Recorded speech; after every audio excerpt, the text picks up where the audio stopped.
welcome back to the Lufbergs Lila Arena in Karlstad, Sweden. We're live for the Gruyère European Curling Championships 2012.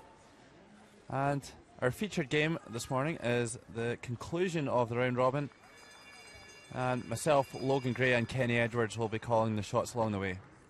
Our featured game this morning is Scotland against Russia. Russia only dropping 1 game so far this week, and Scotland dropping 2. So these teams still in good shape for the Page playoffs. Let's have a look at the teams.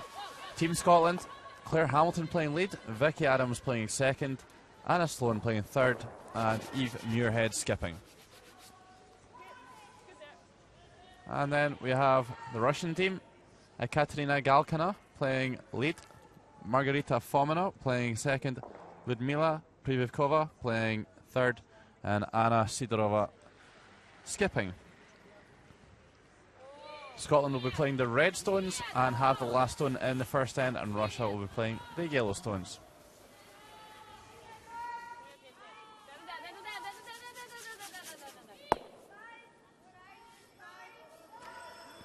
Okay, so we join the action just at the start of second stones in the first end. A couple of corner guards up and 2 Russian counters in the house. Yeah, Scotland don't have that great a record against Russia in these championships. So expect maybe Scotland to play it pretty cagey earlier on. Do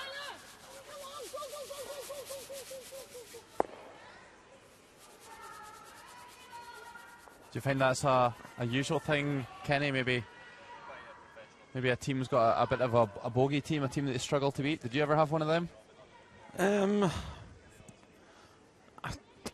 can't actually name a team off the top of my head that I had a problem beating, but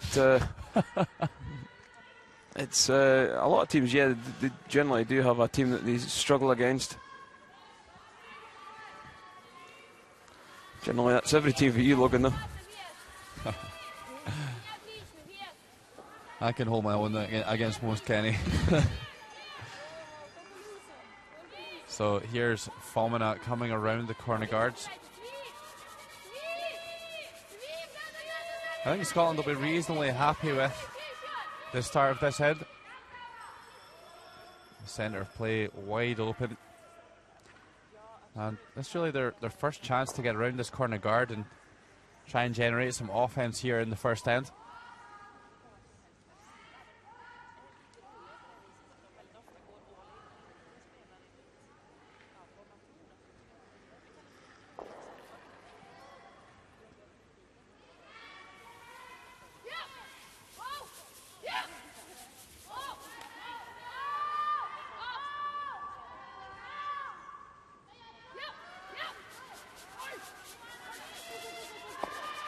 Good shot here by Vicky Adams.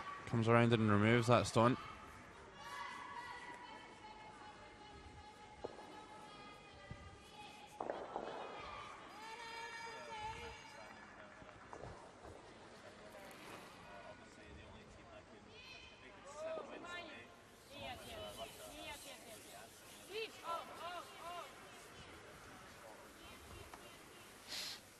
Russia's team already guaranteed in the Page playoff. They're tied for first alongside Sweden on 7 wins and 1 loss. Scotland still with a little bit of work to do. Both Switzerland and Denmark could catch the Scots with wins this morning if they were to lose to Russia, but their destiny very much still in their own hands. And I believe if Scotland wins this game, they would have ranking, of course, over Russia, and they would go into the Page 1-2 game against Sweden. That's assuming that Sweden wins this morning against Czech Republic. Yeah, so first look at Anna Sloan for Team Scotland. Heading, rolling in behind the corner guard. Great shot. That's the way you want to start a game.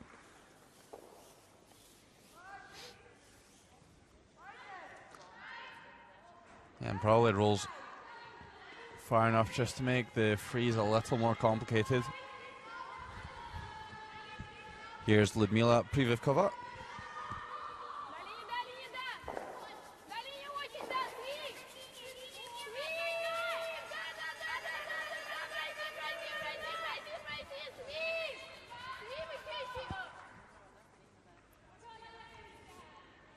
Making a huge misjudgment. That one's going to curl into the guard. And all of a sudden, a great opportunity opening up for Team Scotland. Chance to lie to with a hammer.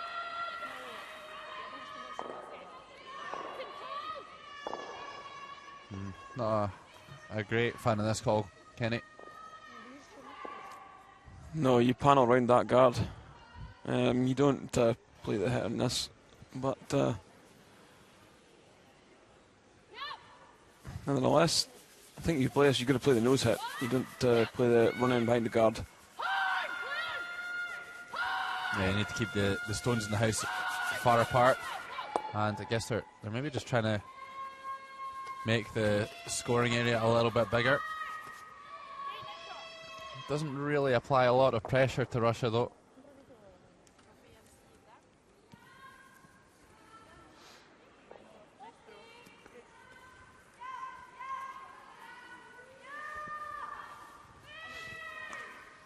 Anna Sidorova will be able to see that red stone at the back of the 8 foot from the hack, so just electing to play the takeout.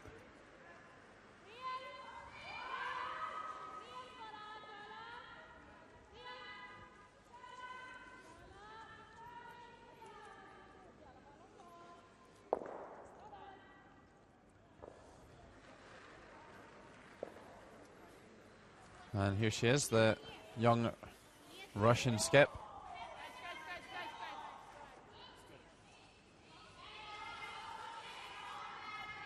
Just sneaks past the top one and makes a super nose hit. There are 4 other games out there in draw 9 of the Women's Gruyère European Curling Championships 2012 this morning. Hungary against Italy on sheet E. On sheet D, Switzerland and Germany. On sheet B, Czech Republic against Sweden. And on sheet A, Finland against Denmark. And as we go along, we will try and keep you up to date with happenings elsewhere.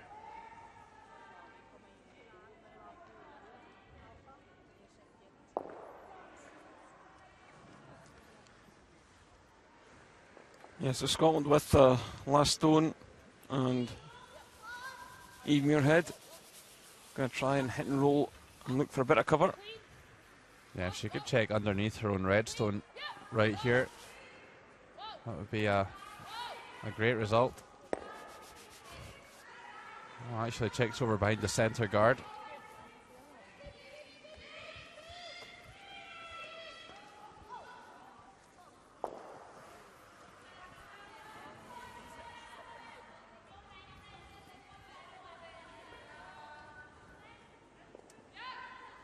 Okay, so bit of a problem here for Anna Sidorova, line 2 against without the hammer.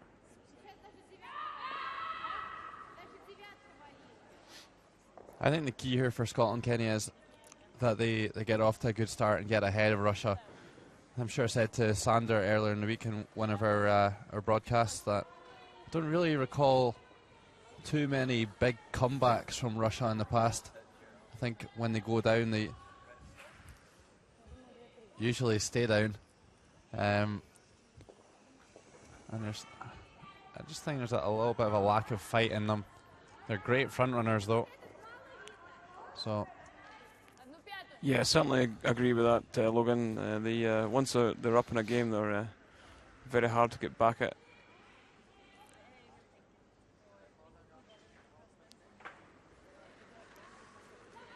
Anna Sidorova for Russia. Well, I don't think this is a freeze. Going to come down and try and tap the red through. It looks like she's found a nice line here.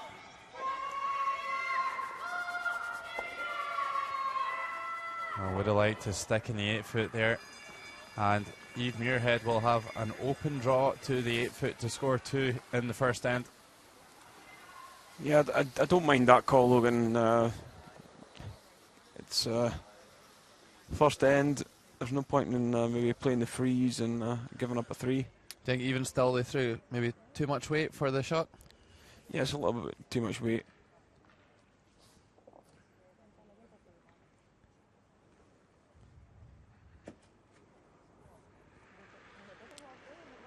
It's a straightforward draw for Eve Muirhead.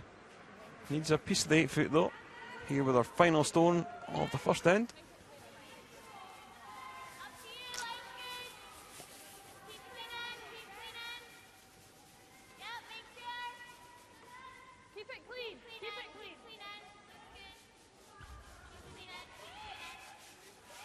And they look relatively happy with that one, and that's a great start for Scotland. They pick up 2 and lead 2-0.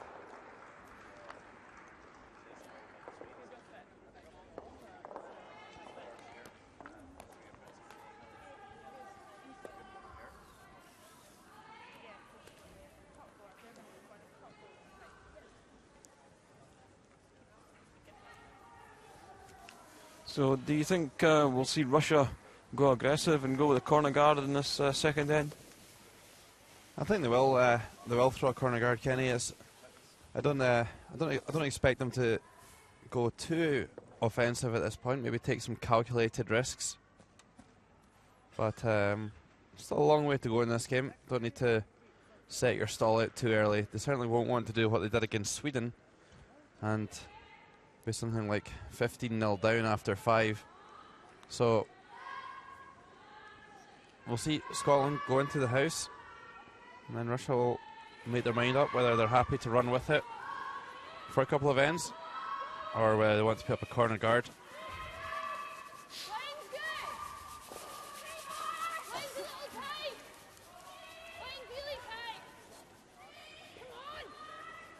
Kenny, in your experience of Team Muirhead, do you think they're morning people? I wouldn't say they're morning people, no. Knowing them quite well. I think they're probably better in sort of late afternoon. But I don't think at championships it really matters too much.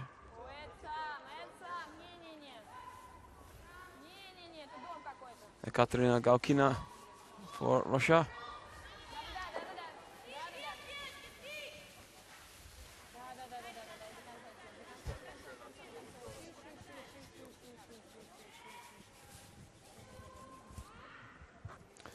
Yeah, so that's what we expected though, the corner guard.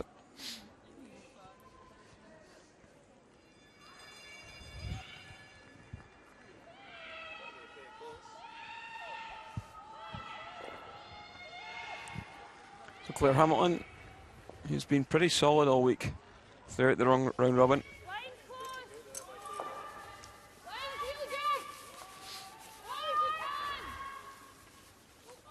Yeah, it's all the easier to throw the corner guard there for Russia when Scotland first stone isn't in a kind of stealing position. Trying to come around it with their second stone, and does get that one in a good spot.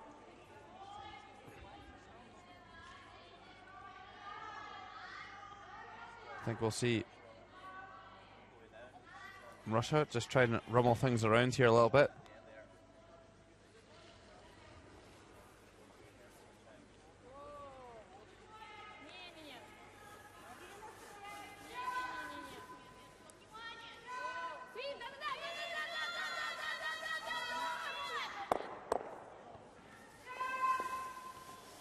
Okay, so it doesn't manage to find her way behind the guard. It just rolls a little bit too far, but does the important thing and keeps the shooter in play.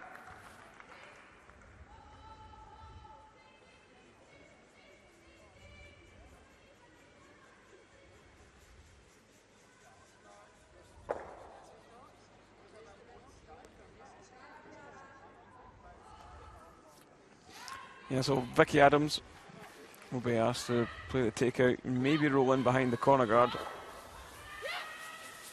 struggled a little bit with their takeouts this week.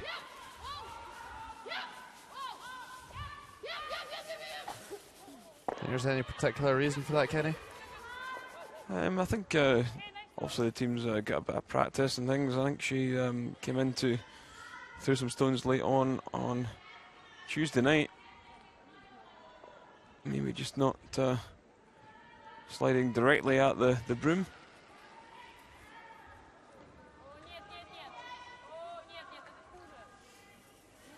Vicky Adams, opposite number, Margarita Fomina.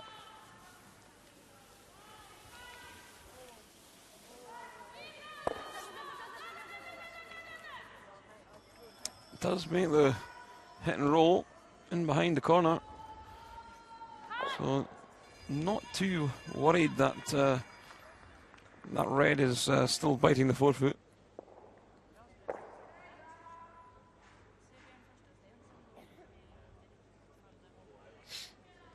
Yeah, Russia know at this point that it's not really in Scotland's interest to throw a guard. We'll have to try and chase them round the guard.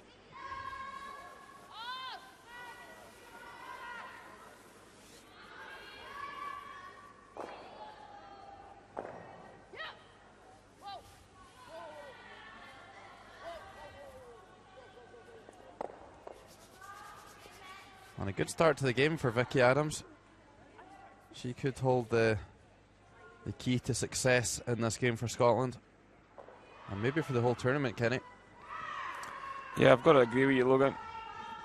If Vicky can apply a bit of pressure to our opposite number, it really does make things difficult. That's second is such a key player.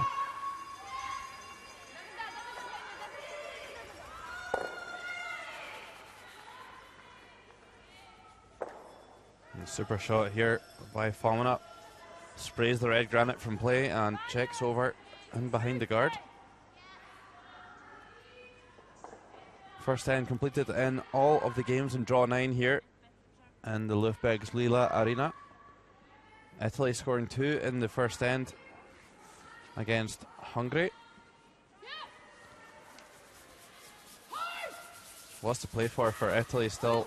They'll want to make sure that they finish 6th ahead of Germany. Currently tied for 6th spot and that all-important spot at the Worlds. So important to make it to the World Championships and try and earn Olympic points for your company. For your country. Germany leading Switzerland by 1-0 next door. Switzerland must win that game if Denmark can defeat Finland. And Czech Republic off to a good start against Sweden. 2-0 there. Sweden will want to win that to make sure they win the round robin and get hammer in the page 1-2 game, where that's against Russia or Scotland. So the scores: Italy 2, Hungary 0, Germany 1, Switzerland 0, Czech Republic 2, Sweden 0, and no score in the game between Denmark and Finland. Back at our featured game, Scotland off to a flyer with deuce in the first end.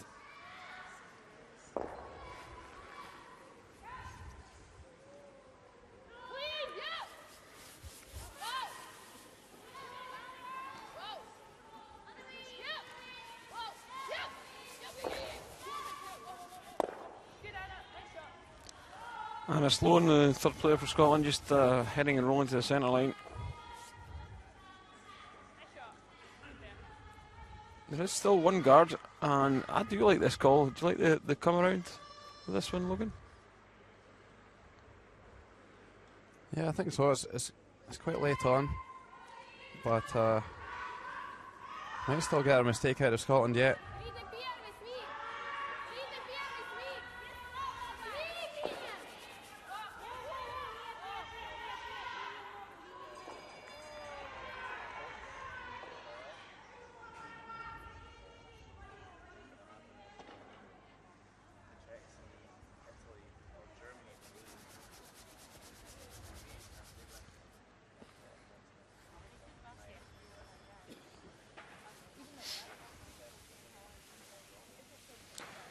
So although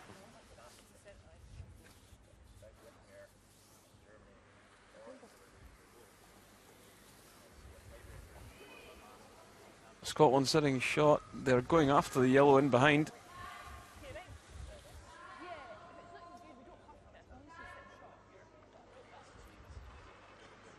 So really, it's the skip that does most of the work in a curling team. Leads and seconds tend not to have too much of an effect on the end.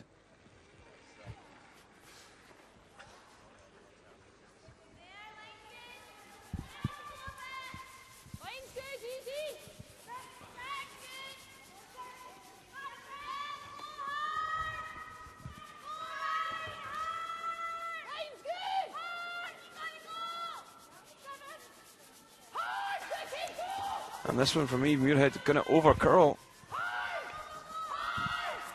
Yeah, the Russians getting the miss that they were looking for. Now, Anna Sidorova will get a chance to lie to.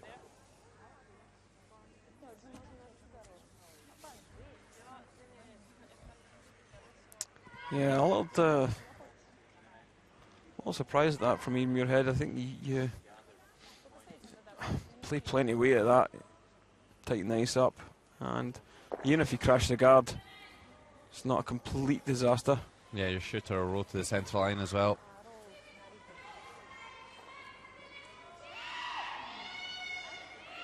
Yeah, a bit of a misjudgment there by Eve Muirhead. And Russia's bravery pays off in the second end. Creates an opportunity to score the deuce here in the second end and level this game up.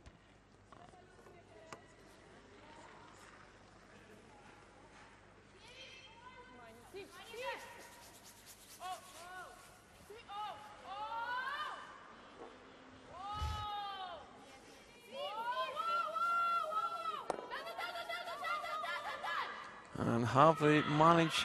I think it's maybe just turned down in for second shot. If that's line shot, Stone Kenny, that's a super shot here by Anna Sidorova. Yeah, can't afford to go anywhere near that now. Got to pass this with a little bit of distance to make sure that they don't give up a count of 3. So the aggressive call of going around the corner guard could pay off for Russia.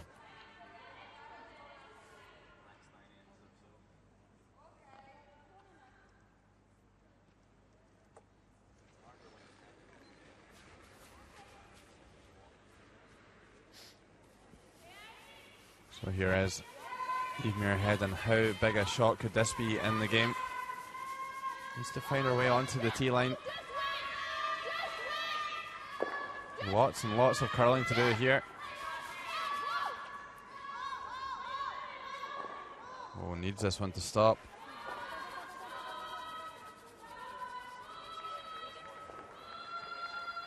So, just slips a little bit too far.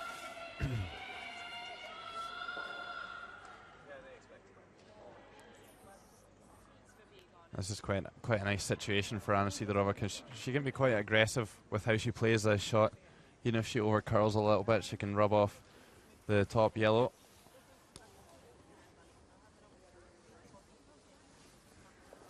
And still score the shot stone in the end.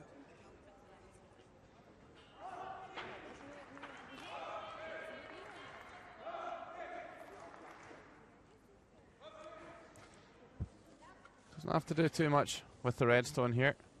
Just move it a few inches and that should be good enough for Russia to score 3 here.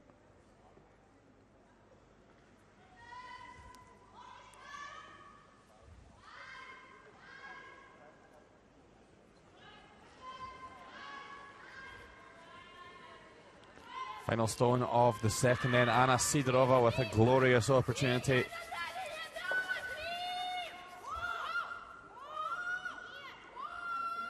Yeah, certainly played the weight with this one.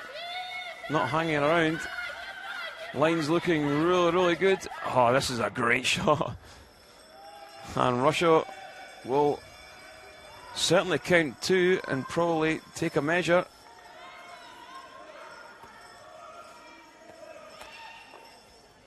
Great to see the team who wants to take the risk getting the reward, risking it for the biscuit, and getting 3 on the board.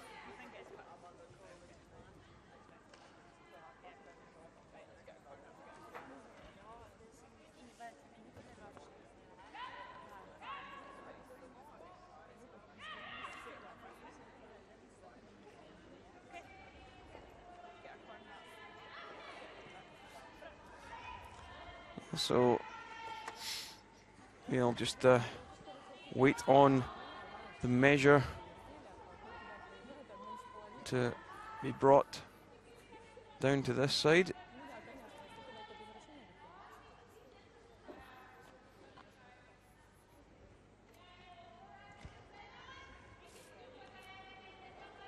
Obviously the time clocks are not running at this point.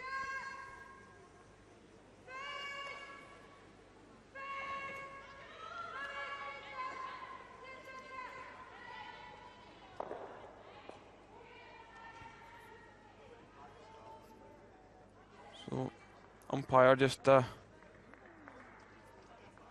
having a check of the measure. Yeah, Alan Stansfield doing the honours here.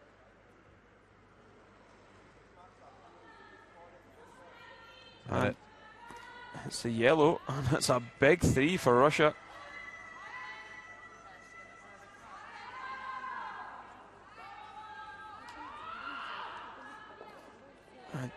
I'm not really sure if they actually thought it was going to be shots thrown, but that's a great return after giving up 2 in the first. 2 ends played here, and it's Russia 3, Scotland 2.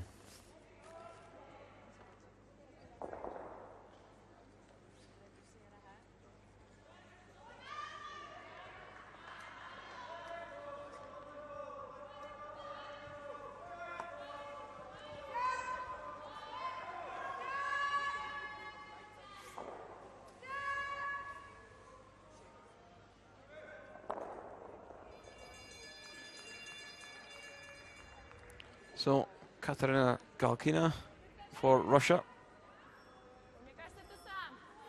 A lot of experience at Europeans, Worlds and Olympics. Been on the international scene for many years now.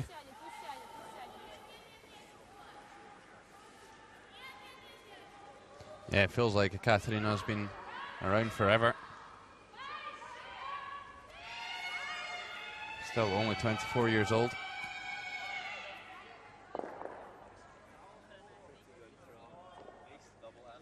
And this time it's Scotland throwing the corner guards.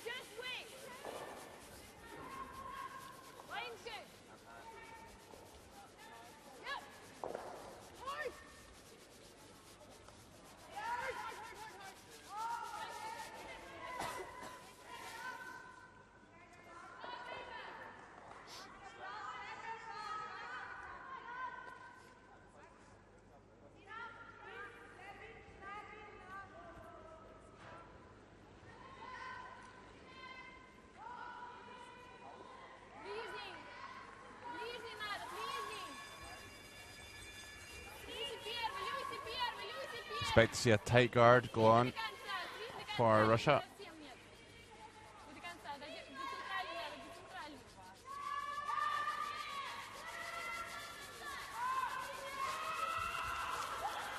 Kenny, obviously we're getting to the business end of the week. Do you think everything's gone as you would maybe have expected at the start of the week? Yeah, looking at the table, definitely. It's obviously Sweden, Russia, Scotland, Switzerland that are at the top. Closely chased by Denmark. The other teams, Italy, Germany, Czech Republic, Finland, Hungary, really not up to what you expect if you're going to be picking a medal up. So, yeah, it's the sort of 4 or 5 teams that you'd expect to be at the business end of the tournament are there. So it's really just down to probably who's put the most work in and who wants it the most. Yeah, I think Russia have been a little bit of a surprise package for me this week. I obviously expected them to contend for the playoff stages, but 7 wins and 1 loss. Just a terrific performance in the round robin. Really bounced back well after suffering a really heavy defeat to the hands of the home country.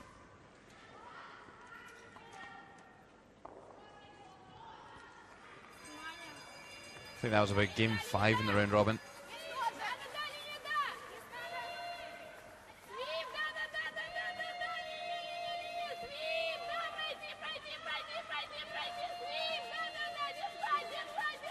So the Russians trying to play the draw round, just catching the guard.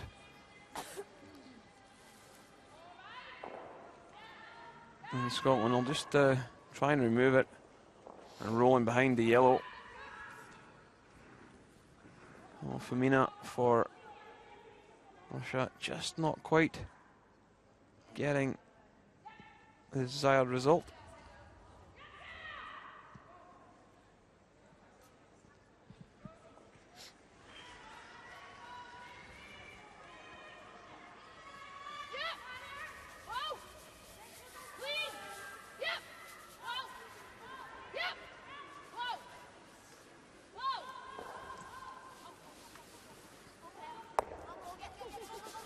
Vicky Adams playing a terrific hit and roll here.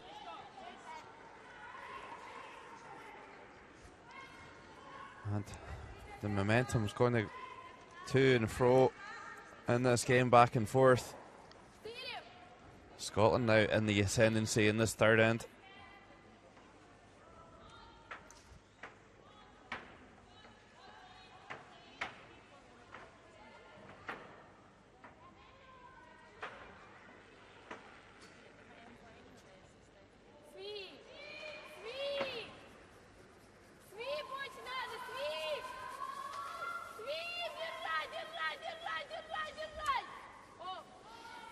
Trying to push the Reds on the centre line through, but this is going to over curl and hit the guard.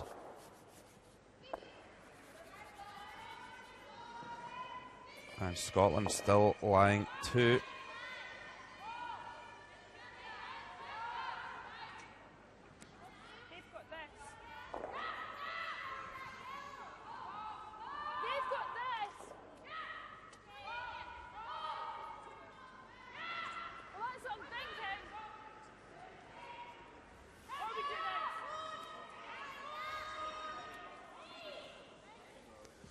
So would you take a fly at the double with this, Logan? Which are you talking about, the double off the corner guard, Kenny? Yeah, just a hit and roll, take the corner guard and roll in on top of the yellow, or? I don't think so, Kenny. The centre's wide open for Scotland here with the last stone, and I think what he's concerned about is Russia making the double off the centre line stone onto the wide one.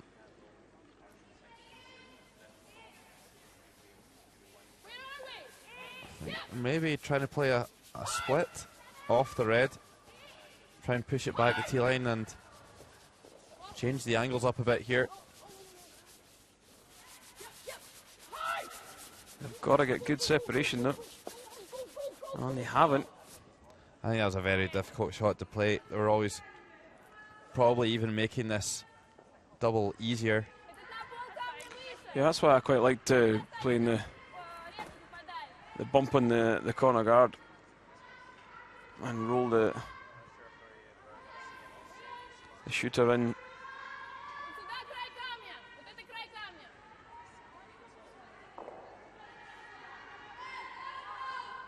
Well, actually, the good thing about this shot is that Russia's attention taken away from the stone behind the corner guard, which is really the key stone in this end for Scotland. They're going to try and make this easier double in the wide open.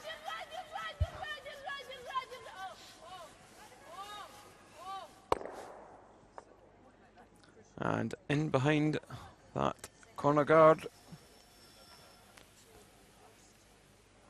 Yeah, not a great shot there by Lucy Privovkova.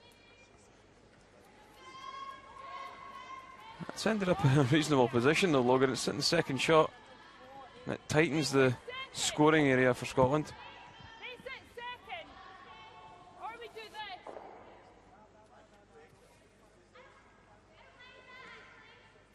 So I think this time they will have a go at the corner guard. Maybe just play a hack weight. If you get past the guard, you'll catch a piece of yellow. Feeling that, you take the guard and roll down into maybe the top 12, top 8 foot.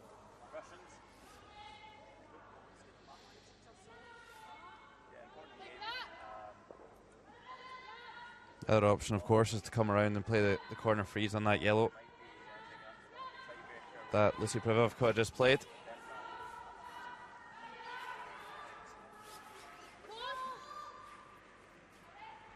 So the important thing is to get the guard off. Really gave that quite a big throw. Yeah, just too much weight in that one.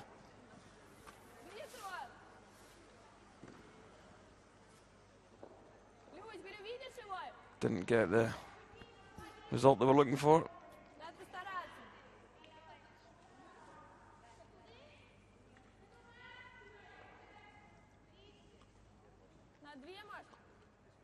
So Russia could come down and corner freeze the red.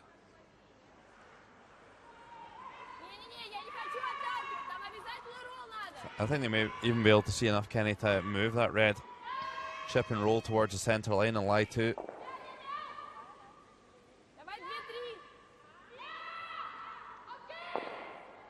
Yeah, looking at the ice that Anna Sidrova has given, looks like they're probably going to play that, Logan.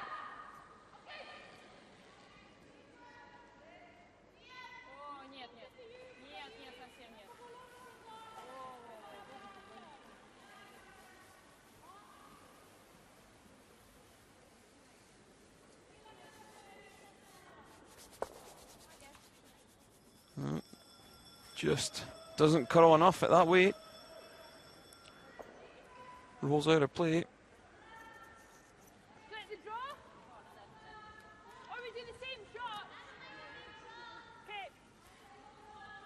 I think this situation even more a takeout than the last time.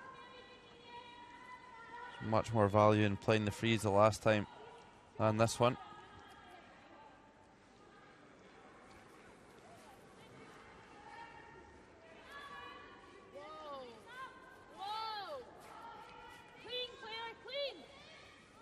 Got to hold the shooter if you're going to go with this. Don't want to touch that red on the way by. Yeah, if you're playing that shot, you've got to play at control weight, not the hit weight like they did.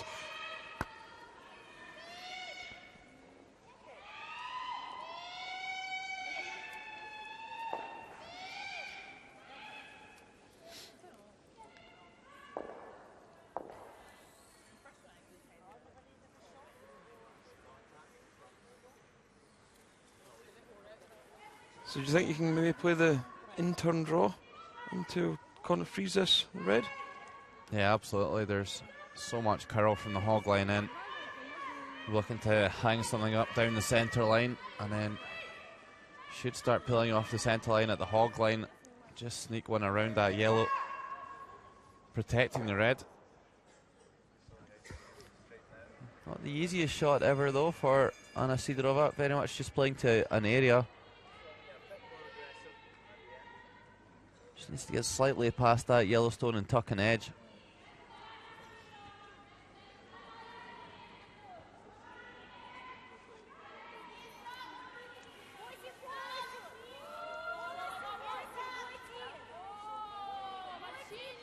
Anna Sidorova does tend to throw a huge amount of rotation on their in-turn. Could run a little bit straighter and have a little bit more running than the rest of the team, and this one's going to drift through the 8 foot, so Scotland will have a chance to nose hit to lie to. Yeah, that's a big mistake. Didn't really give that one a chance, Kenny. No.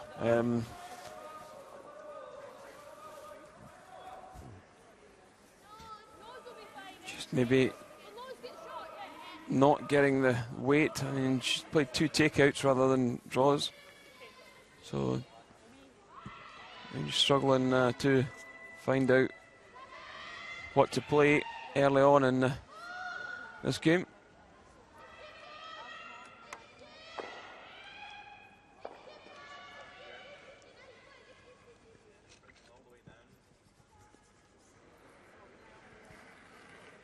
So Eve Muirhead for Scotland. Had a little pop at that one. Certainly not from the textbook, that.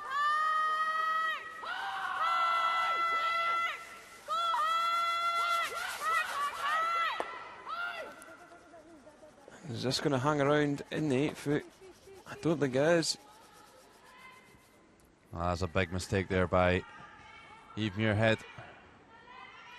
Really lets Russia off the hook, and Russia have a huge pocket they can draw into here to force the one. Yeah, big mistake. Maybe just sliding a little tight. She did try and set it back. You seen just on the release, she just tried to pop it back up the hill, but the damage was done. In your opinion, Kenny, is that maybe the most effective way to throw the stone, kind of throwing it up the hill? Certainly on arena ice, you've got to make sure you're out there, and you've got to make sure you've got good rotation on the stone. And there we see Dave Hay, the coach of Eve Muirhead.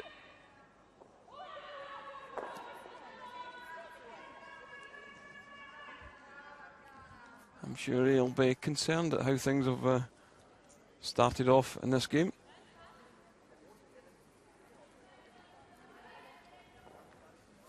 Dave himself, quite a good club curler.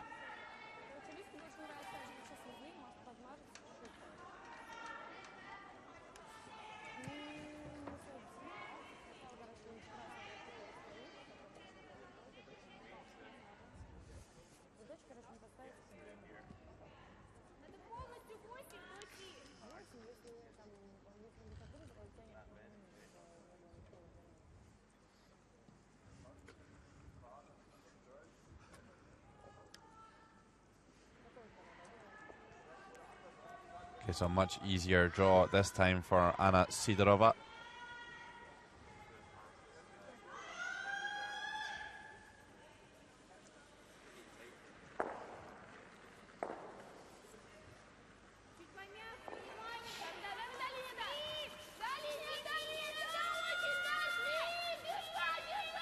And this one curling a little bit earlier than the last one. Must get past the top yellow.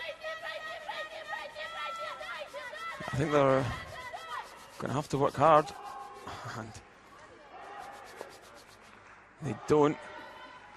And will Eve Muirhead see enough to possibly play the double for 3? Do you think, is it there, Logan?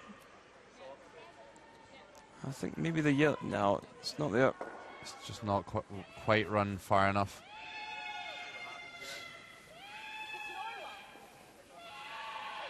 Actually, quite a difficult shot to score 2 here. They really need to bounce it off the yellow stone just to the left of Anna Sloan's head.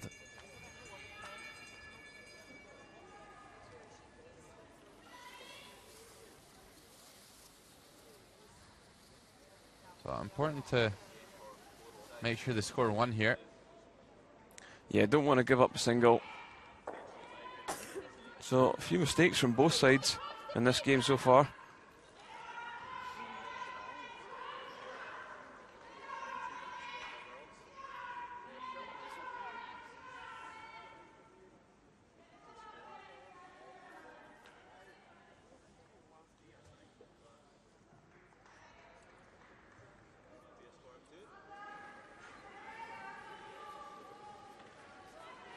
So final stone of the third end for Scotland's Eve Muirhead.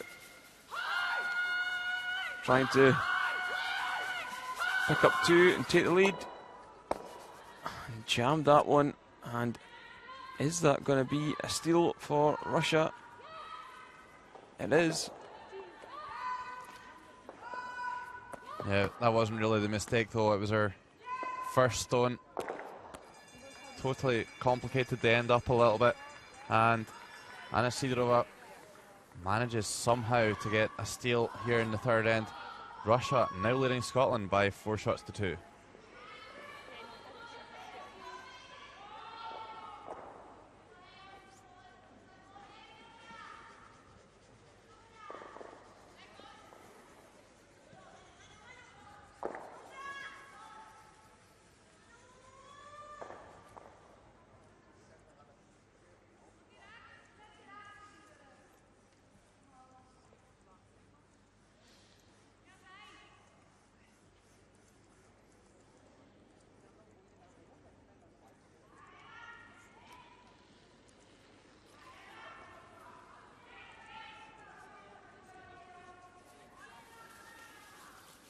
Katerina Galkina, 85%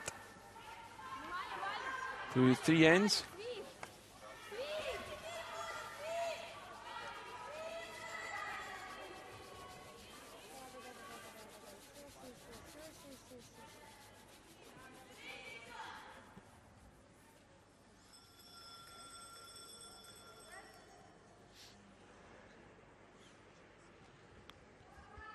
Do you think this scoreline's deserving of Team Russia's performance so far today, Kenny?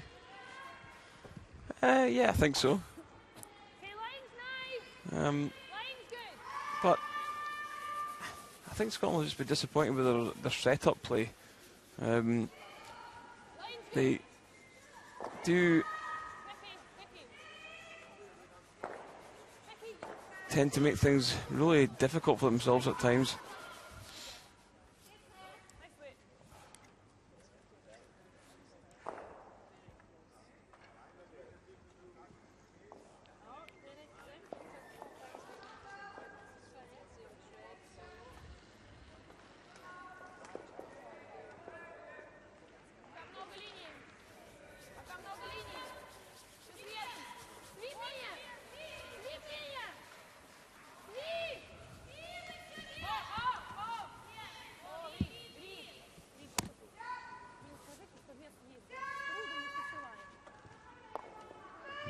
Okay, so a mistake there by Galkina.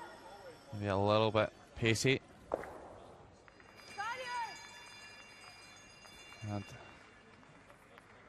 after this takeout, the centre play will be wide open for Scotland.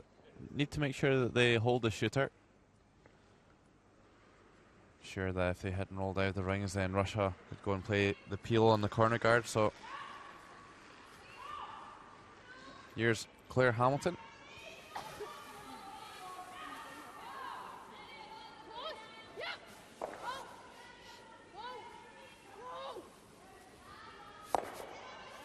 Hits that one right on the beak.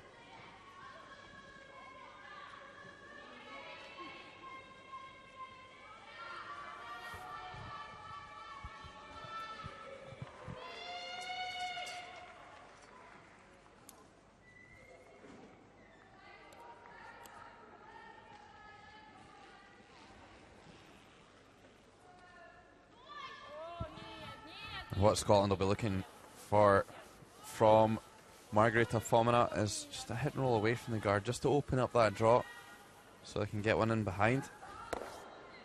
And that could well be what they were looking for. Might see them throw the draw this time.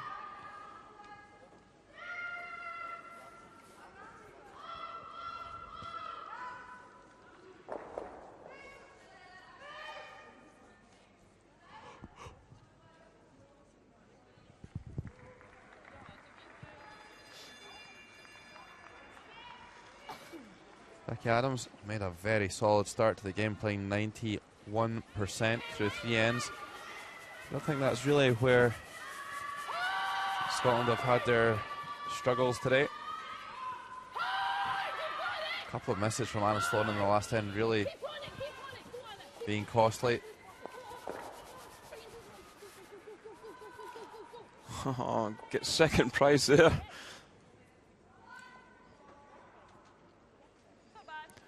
Now, if Russia think about this, they'd probably take the corner guard off of this. Yeah, I agree, Kenny. So, good call from Anna Sidorova. Quite almost pleasantly surprised. Yeah, certainly in the women's game they tend not to play the takeout game as much as the men. And that is the way to throw peel with a big handle.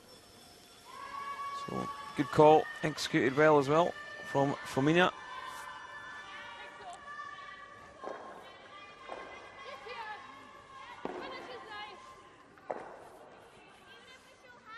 Yeah, I think Russia are probably one of the better shot-making teams out here in this European Championships. Maybe just tactically can be a little bit off the pace, but of course Anna Sidorova is very, very young and really seems to be learning quickly. That was a nice call there by the young Russian skip.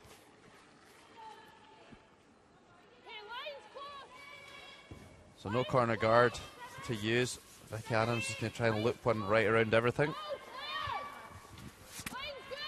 Yeah, Thomas Lips, now the coach of the Russian women's side. He coached Miriam Ott to world gold last year.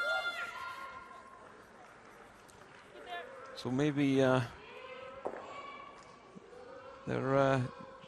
going to turn it around tactically. Don't think you'd even need paid to do that job, would you, Kenny? I certainly wouldn't need paid to do that job.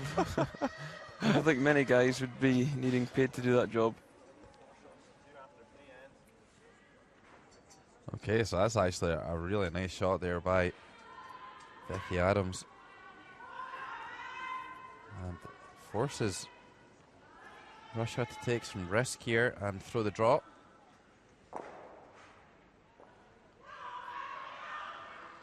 Yeah, a little surprised maybe they're calling us. It's an aggressive call when you're 2 shots up. We'll see Pravovkova playing 69%.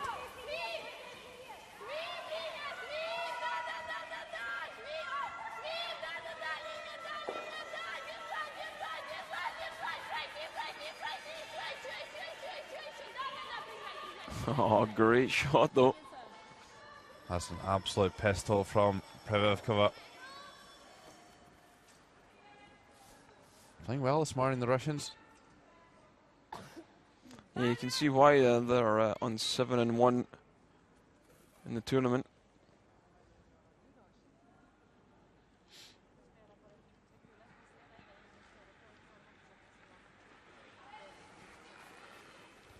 I'm not sure about that stat. Yeah, I think it's maybe on the favourable side. Yeah, of course, Hannah had a really poor shot in the last end. Trying to play a hit and roll here. That's actually not a bad shot there from Anna.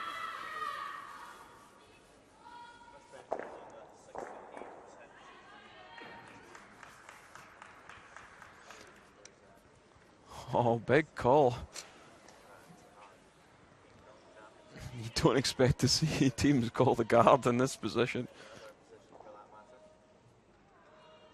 Now, if you really look at it, Kenny, what do they actually have otherwise here? It's difficult to say, isn't it? Calling the guard is not an option because he could play the slash on the yellows. So I think you just hit it really hard or play the tap on the outside yellow. Yeah, I've got to say, I think I'm a little bit of a fan of just the tap on the outside yellow, get another shooter into, get another stone into the 8 foot, out counting those red stones at the front.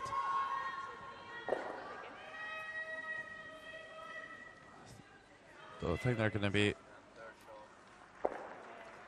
able to play a takeout on these reds. Some Russian supporters in there.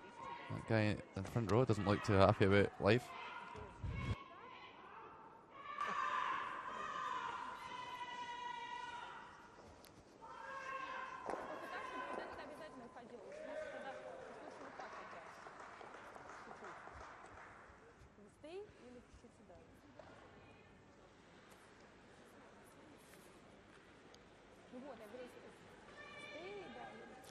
The angles aren't great here on these front two reds.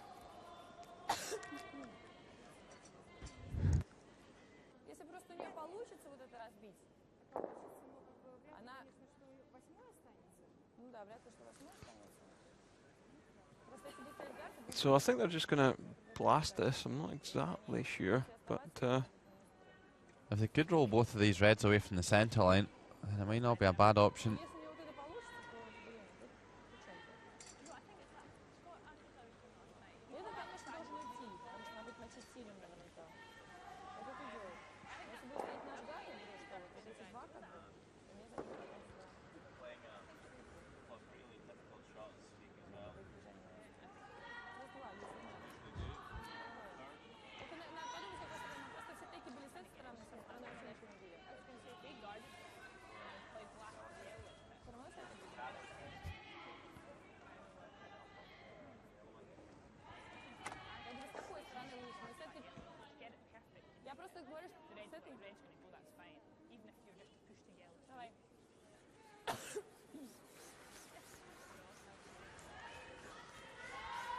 So I think they have came to the conclusion they're just going to have to move some granite around.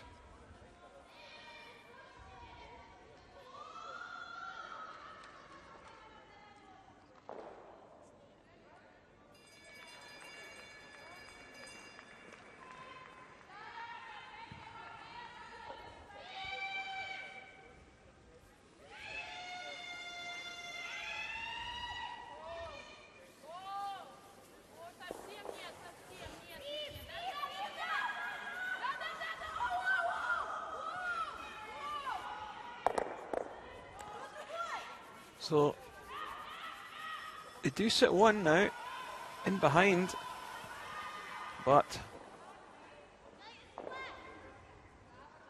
I probably would have preferred to have a yellow glued to the top of the red.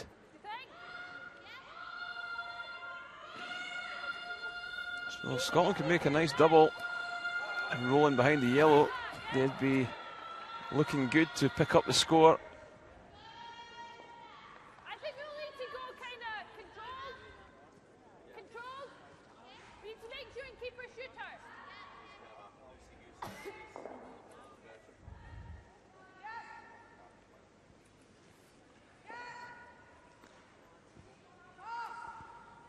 Hannah Sloan being a little bit wayward on her takeouts.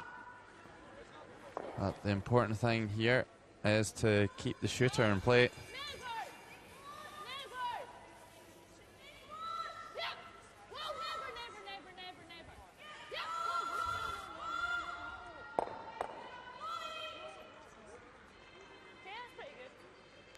Doesn't keep the shooter, but does spin that Yellowstone away from a dangerous position.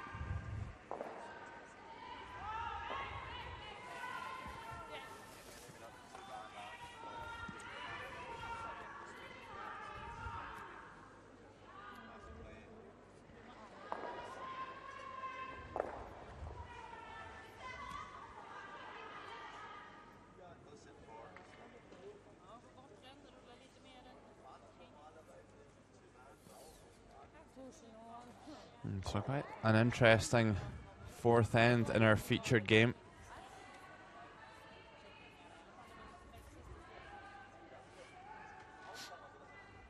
So I think Russia will be too keen on these two redstones lying around.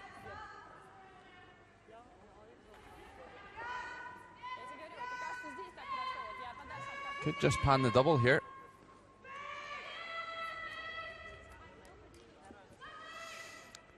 Yeah, I think I'd probably just do that and just run the red back.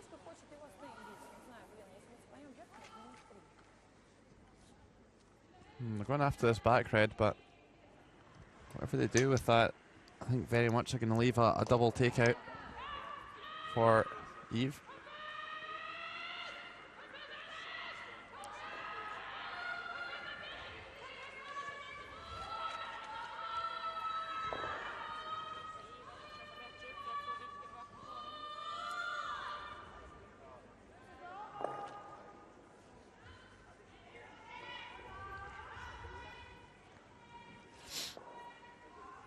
So I think the call is just a freeze in the back when Logan, is that the call?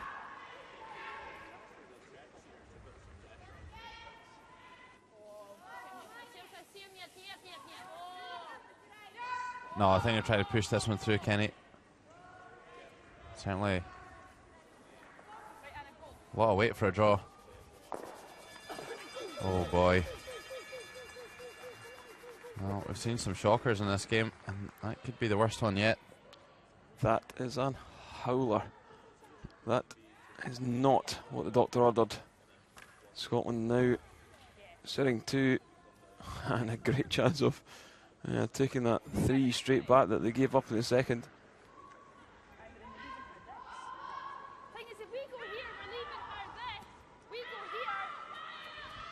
I think you've got to freeze the back yellow. I'm not sure, Kenny. I think you're just giving Russia out by going over there and giving them something to potentially freeze on, or hit and roll in front of the back ones. I think, in my opinion, you probably want to go open side and top of the tee line.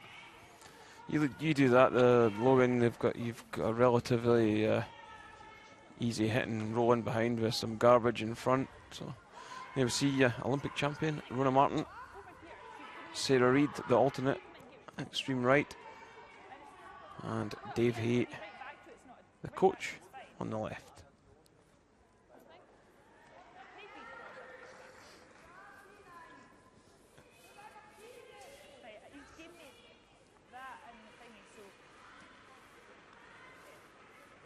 So, you're a really, really good club curler, Logan. So, what would you be calling here? Yeah, I've won the Balfour Curling Club points from time to time.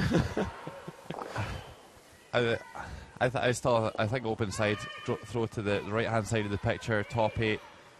It's a really long hit and roll, 4.5, 5 feet to get behind the cover. And by staying high in the house, even if they did make that roll, then you've got a reasonably short raise on that stone at the top of the house. More than one way to skin a cat, though. And Muirhead choosing to go to the other side.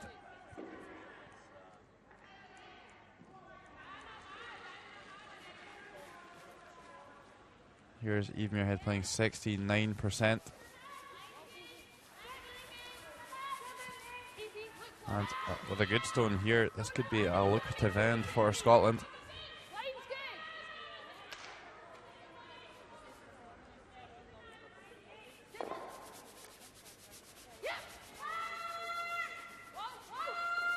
Got to ensure they sit 3. Yeah, nice draw there by Eve.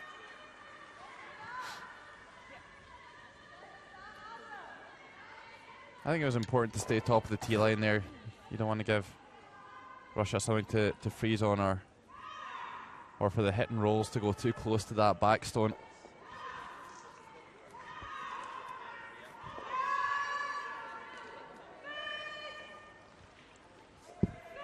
So a bit of a predicament here for Russia, and looking at this double, maybe a bit of damage limitation.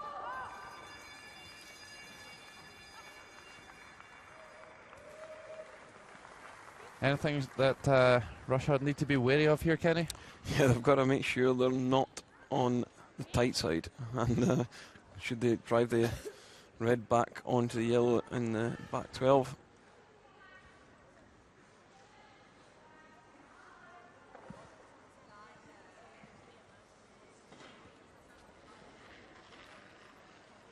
So Anna Sidrova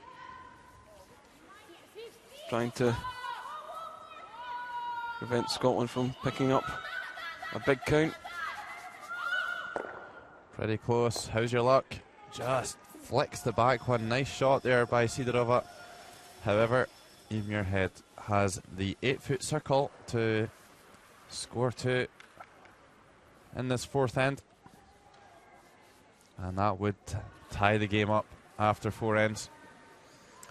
Yeah, what I would like to see is Scotland take a little bit more ice with this. We've seen during the week the finish in the stones is really, really hard. The stones can move 6 to 8 feet.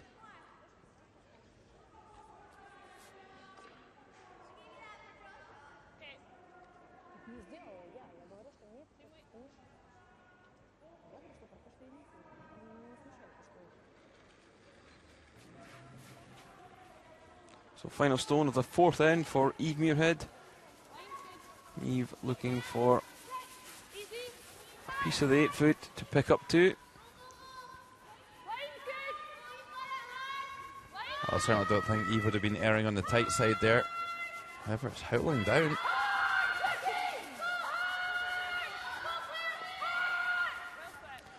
So probably did need to take a little more ice. I can't say he didn't call that one, Kenny. And it will be a score of 2 in the fourth end. Well worked end by Scotland, and after 4 ends, it's Scotland 4, Russia 4.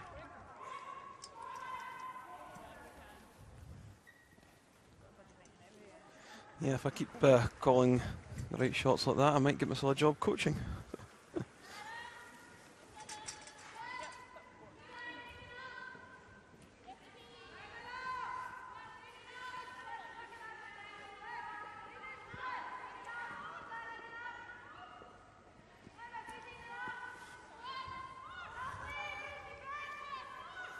So, 4 each going into the fifth. Some interesting tactical play being called by both teams. I think both teams are calling a pretty good game, though, Kenny. It's certainly we've not had anything too outrageous. It was a lot more difficult last night in Denmark, Czech Republic in the men's competition. There was some really bizarre tactics going on. But I think it's easy to call a good game in the first half of the game. It's the second half of the game where it gets really interesting, and teams are trying to control the scoreboard to get last stone in the last end, and we'll really see what strategy, the quality of the strategy is like from these teams.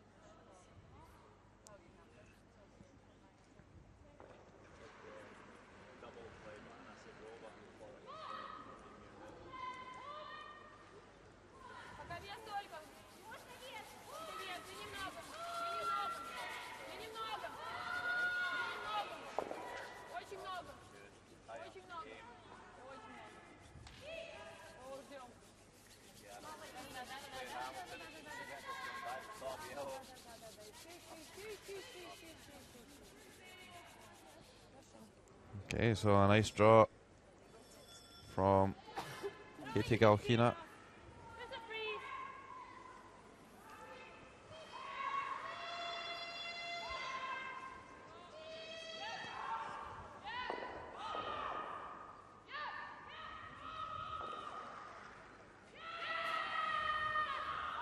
Claire Hamilton for Scotland.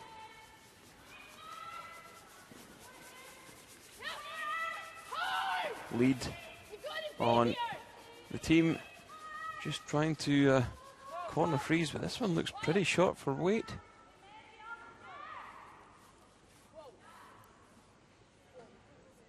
Obviously knew it was going to crash into the guard, so they just upped the speeding.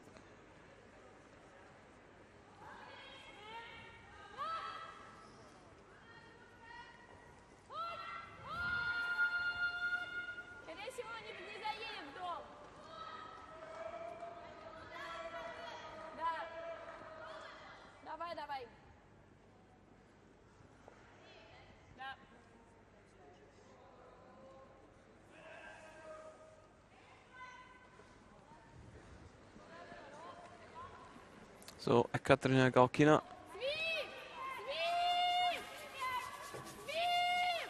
playing the takeout, and this one really cutting hard, and if that one gets removed from play, it will be replaced.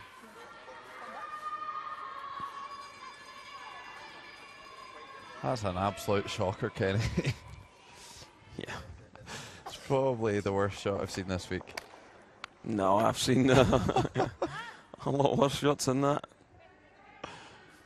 Oh boy.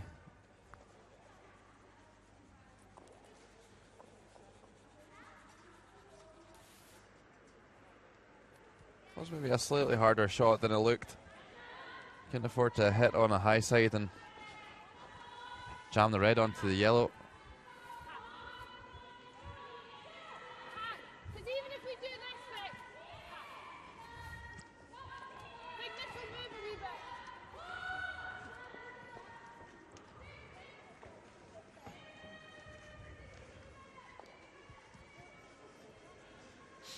Yeah, I don't think you've got to throw this one at the big weight, and probably hack would be the call now.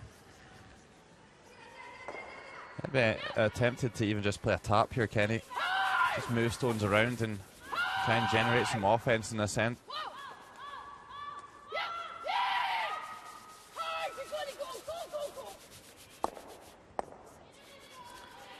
A super shot though by Vicky Adams.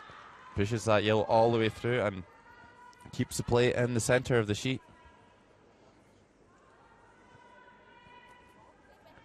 Yeah, just stroking her monobrow there. So, Russia in a bit of trouble. 2 centre guards on.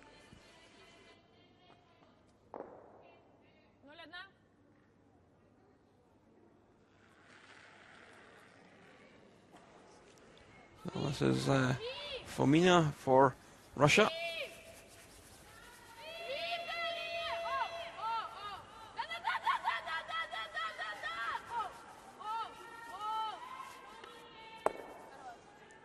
Manages to get to the nose.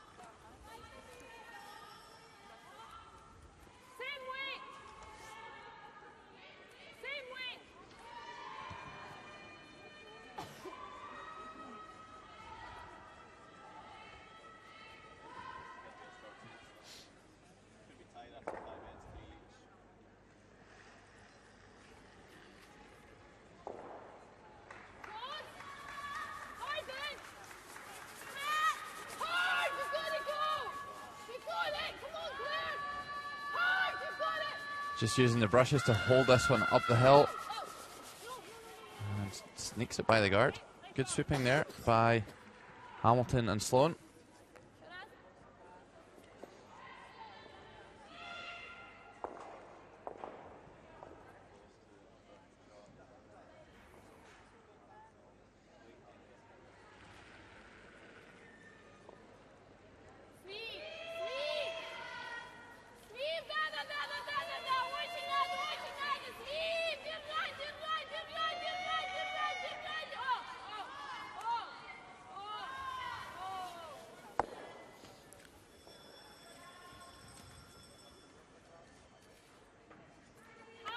So do you think we'll see if Scotland play the hit and roll to the wing? Do you think we'll see Russia maybe come around these guards, or will they play the takeout? I think Russia will probably play the takeout. I think they'll be quite happy to blank this fifth end and take the hammer into the sixth. There are really tight red guards as well, which are going to be pretty easy for Scotland to run back, as Vicky Adams showed earlier. Needs to hit and stick though, or needs to get the yellow out. Oh, poor shot here by Anna Sloan. Just seems a little bit wayward on the old takeouts today, Kenny White. Yeah, she certainly set that one back. Just that's Anna's in-turn, just ever so slightly, just laid it out.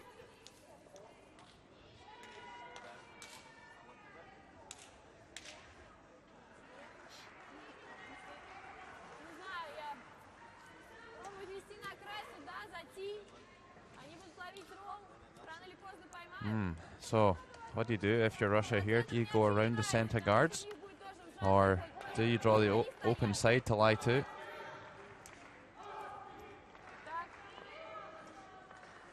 I think you've got to go around on the in-turn on the left-hand side as we look at that shot.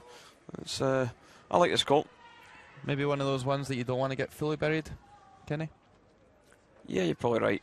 But if you can get into fully 8, biting top of 4, yeah, absolutely perfect.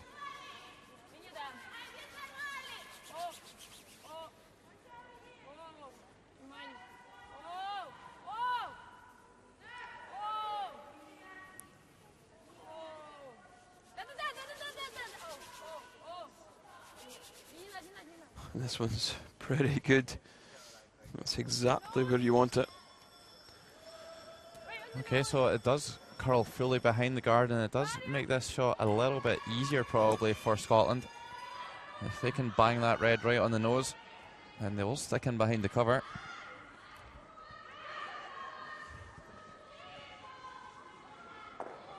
Hopefully Eve's just tighten the ice up a little bit for this one. And Anna, she has had a tendency to throw her takeouts a little bit back.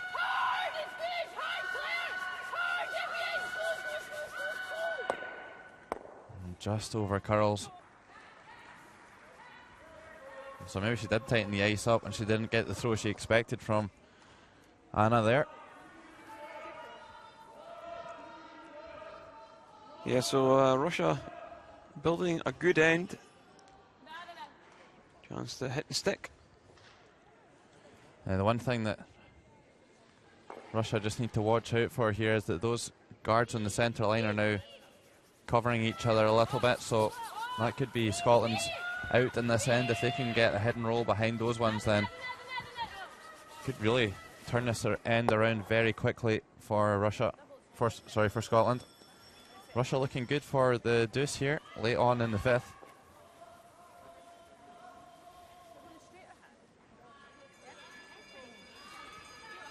Yeah, half stone double here. I think we'll just look for the hit and roll first.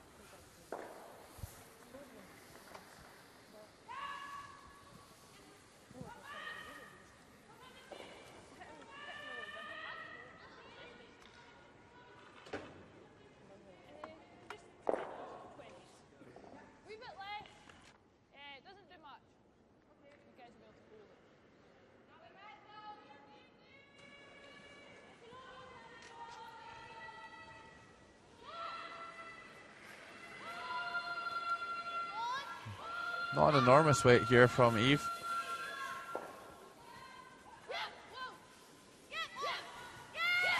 Must be pretty close. And how's this one looking? And doesn't quite make it, but pushes them close together. Yeah, good shot there by Eve. Eve can certainly throw the stone harder than that. I'm surprised that she hit the angle pretty much perfect and didn't have enough speed to get the other yellow out. If that was going to be the option, maybe could have thrown it harder, but maybe just wanted to make sure that she kept her shooter.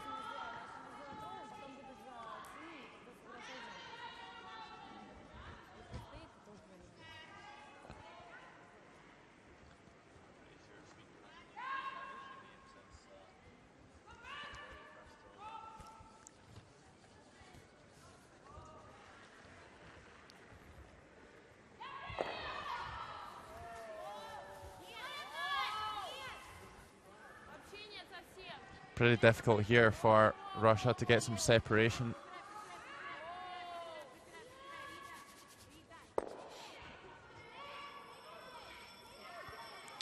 Yeah, it's a relatively straightforward double now for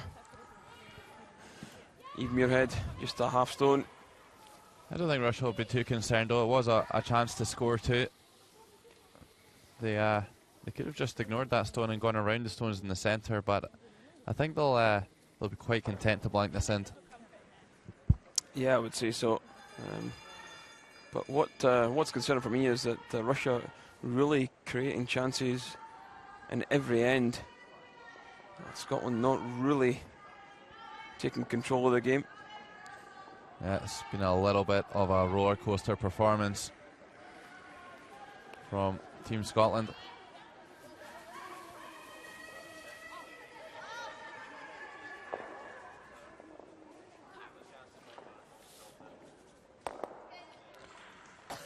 Does enough. Would have liked to sat in the 8-foot or the 12-foot just to force the Russians to play with their last, but expect a throw through from Anna Sidrova to blank this fifth end.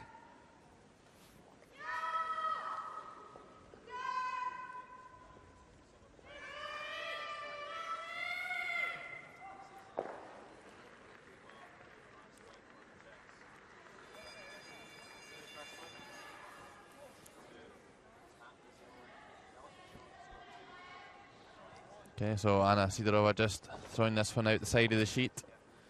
And it's no score in the 5th end at half-time. Tie game here in our featured matchup. Russia 4, Scotland 4.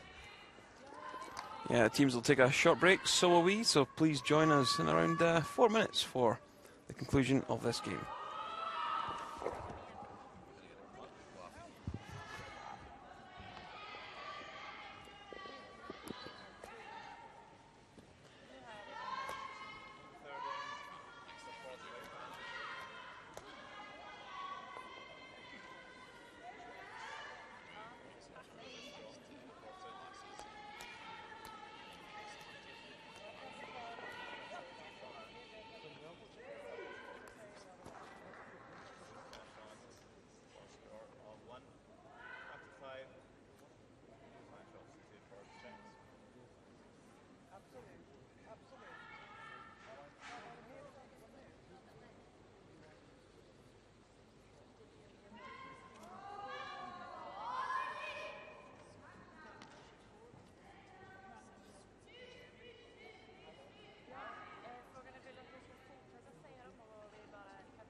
So welcome back to the Gruyère European Curling Championships 2012 from Karlstad, Sweden. It's the game between Scotland and Russia, the final game of the women's round robin game, all tied 4 each as we head into the 6th end.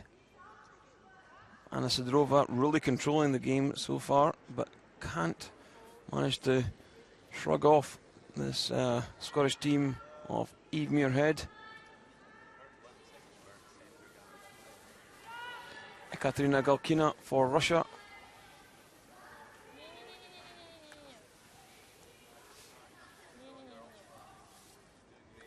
Trying to throw the corner guard up. And this one pretty close to the house. I think a little nervous that might have been thrown in.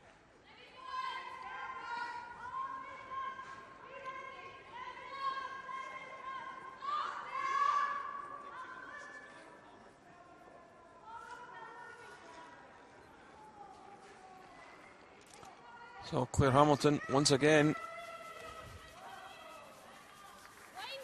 in the 80% bracket, 82 in this one so far. Hasn't done much wrong at all this tournament, and is up there with the best of them at the top of the stats table.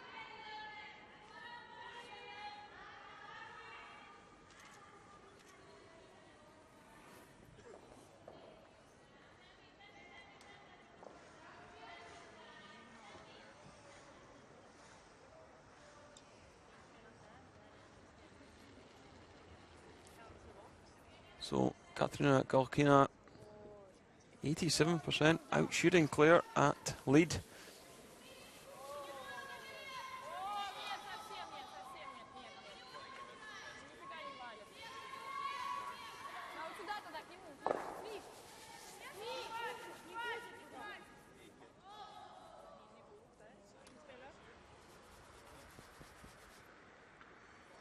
So nice draw in behind, but does slip back of the forefoot, which means Scotland could come down and just freeze up against that.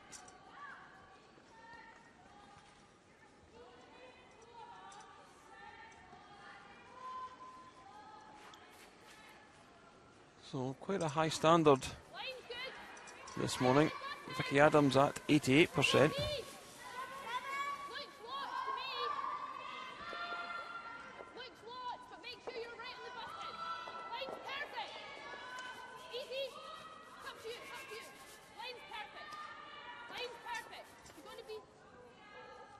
So perfect throw from Vicky Adams.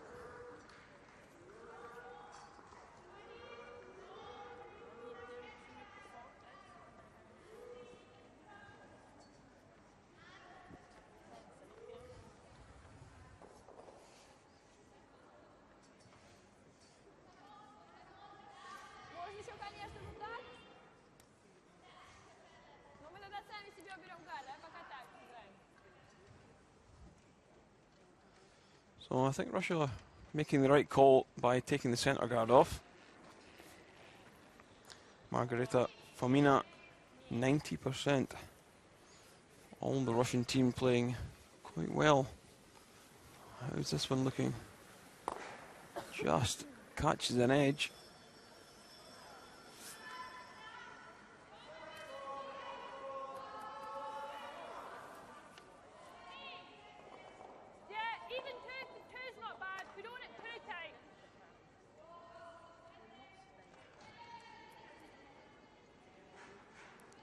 So you heard Eve saying around a 2, which is around halfway between the hog line and the house.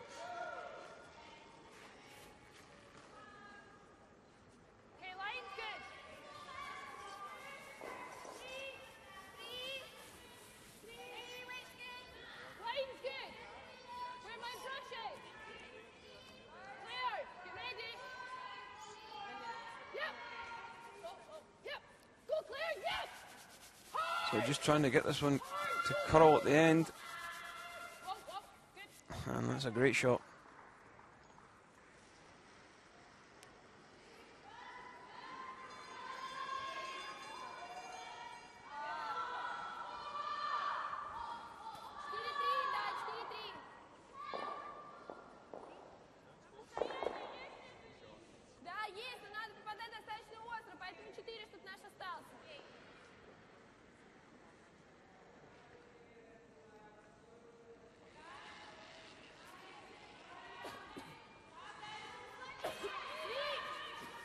So Margareta, Femina. Big rotation on the stone.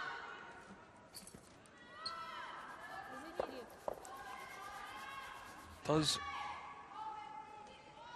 catch something though, doesn't catch the red.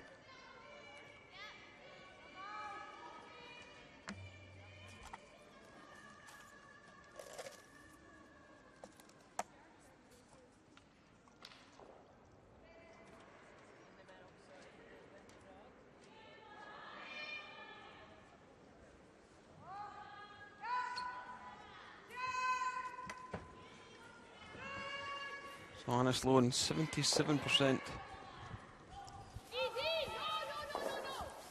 Would like to be a little higher.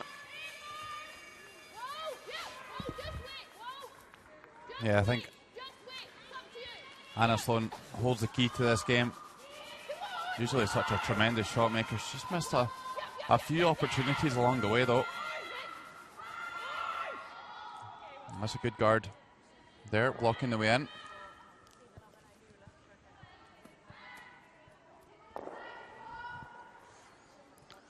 Yeah, Russia sitting second and third shots. Scotland will be a little nervous about that.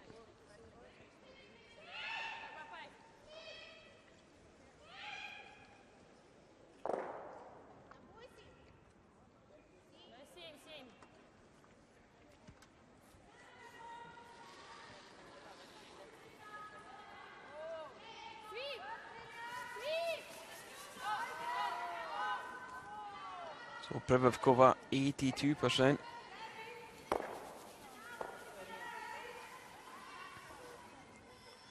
So will Scotland throw the guard or play the corner freeze round the two guards short of the house? I think the guard's definitely the shot.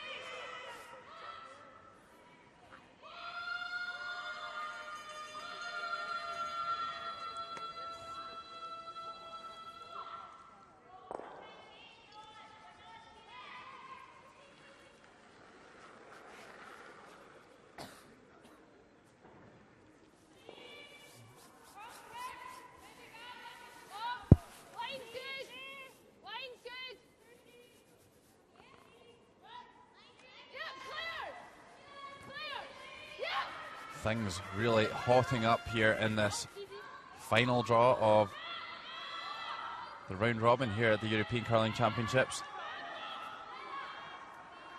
Denmark leading Finland by 4 shots to 1, and looks like they'll move to 6 wins and 3 losses.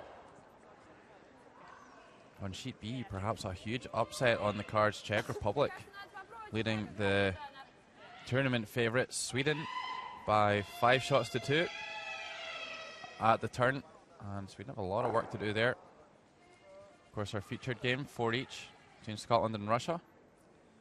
Switzerland and Germany. Germany leading Switzerland by 4 shots to 3. Both teams still with a great interest in this competition. Switzerland needing a victory to keep up with Denmark, looking like they're going to go to 6 wins. And Germany, of course, they're fighting it out for a spot at the Worlds. And Hungary currently leading Italy by 4 shots to 3 after 6 ends. Italy will have the last one in the 7th. Nice shot again there by Anna Sloan in her featured game. Yeah, just looking at the time clock, so Russia 29 minutes left, Scotland 31, so they're a little bit behind schedule.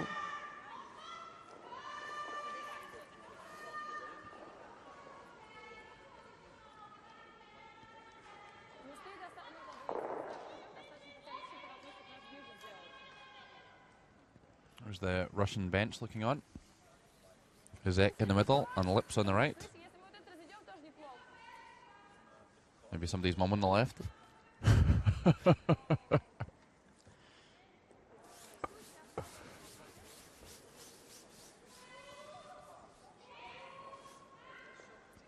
Privivkova, I think, called the freeze on this. That's what she's comfortable playing, so.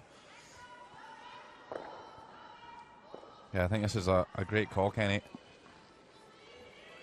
Really gives them a chance to bring both of those other Yellowstones into play in this end.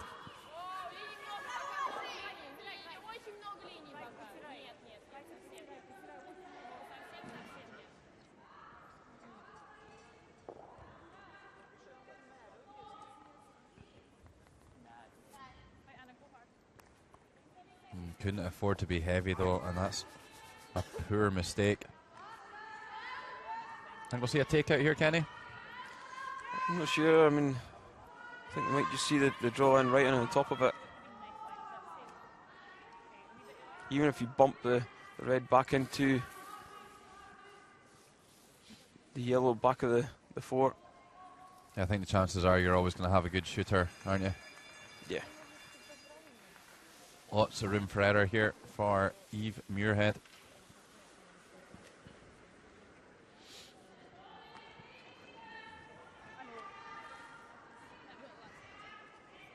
That's been an interesting game this morning, well worth getting out of our beds for. Most ends, plenty of stones in play and some good tactical exchanges.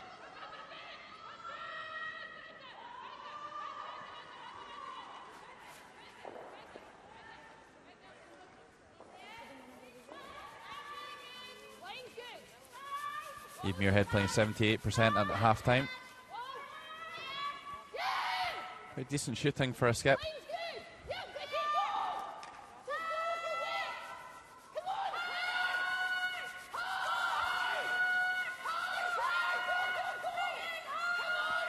Terrific effort here by the sweepers. Super draw.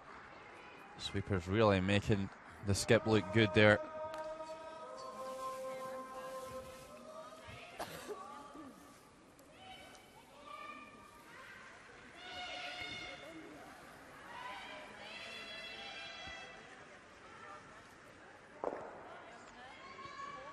So how much trouble is Anna Sidorova in now?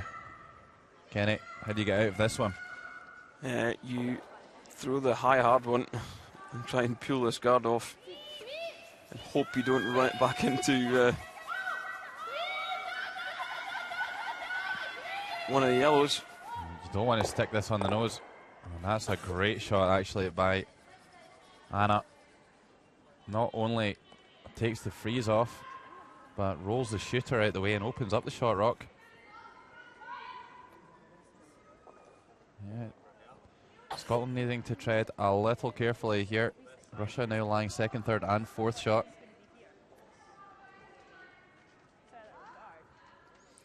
Yeah, I think it might be a hit and roll to the side. And there's Dave Hay on the left, the coach for Eve Muirhead, sporting some spectacles. Well, it says on his profile sheet here, Kenny, that his idol's Hammy McMillan, so maybe going down the 1999 collection route. Maybe. Timeout called. And the man they call Rinder will make his way down.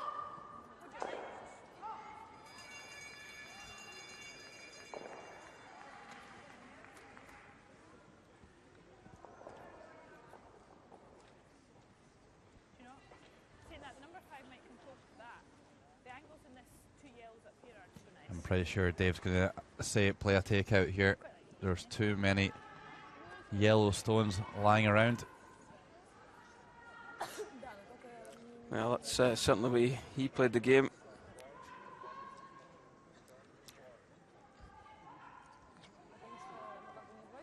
Stone, yellow, remove. I think that would be what he's saying.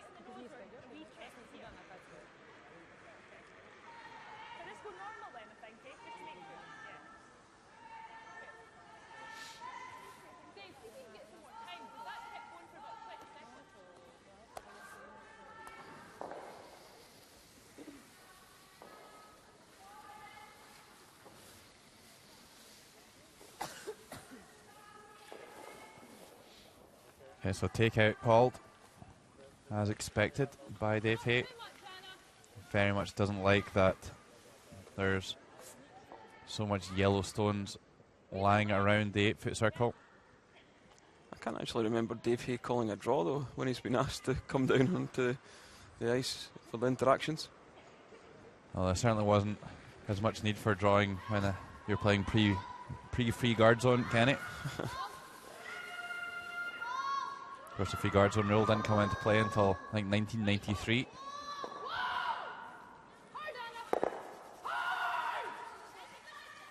Done enough. That's actually ended up not too great. It looks like a half-stone double, maybe.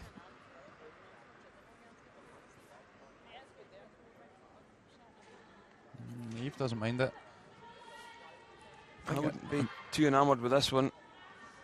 I think this red might just sneak past that back yellow, and if you make, the good thing about this shot is if you make it, then there's not really any chance you can stick it on the wide one.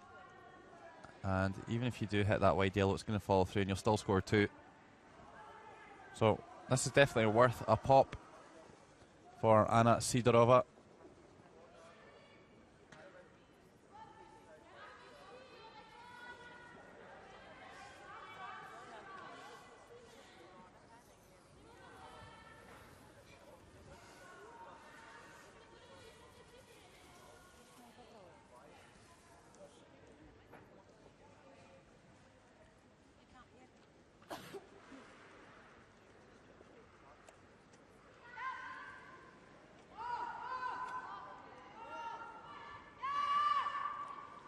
Okay, interestingly, playing this on the in-turn. Maybe trying to straighten up the red stone here to pass it, to make it past the back yellow.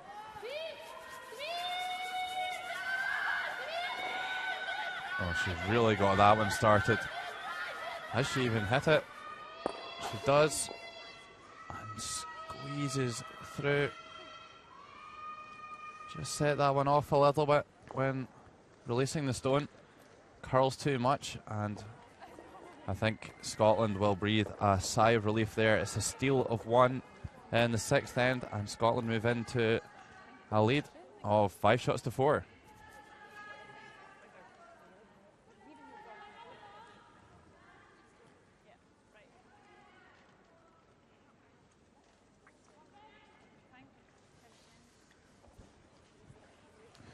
Yeah, Scotland managed to get out of that end with a score, and I would say they were rather fortunate. Logan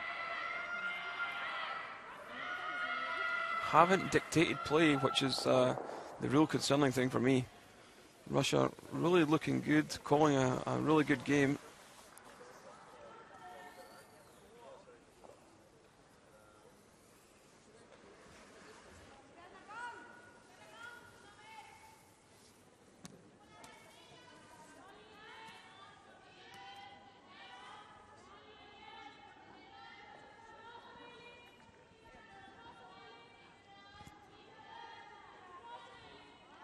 Yeah, compelling stuff here this morning. Could go either way. This game really swinging back and forth between Scotland and Russia. If you've just joined us, it's the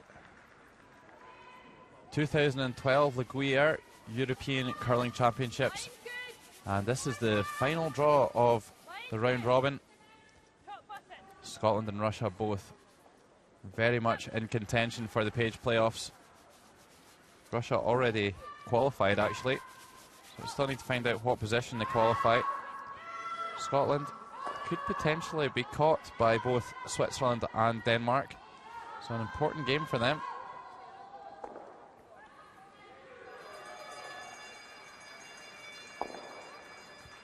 Katerina Galkina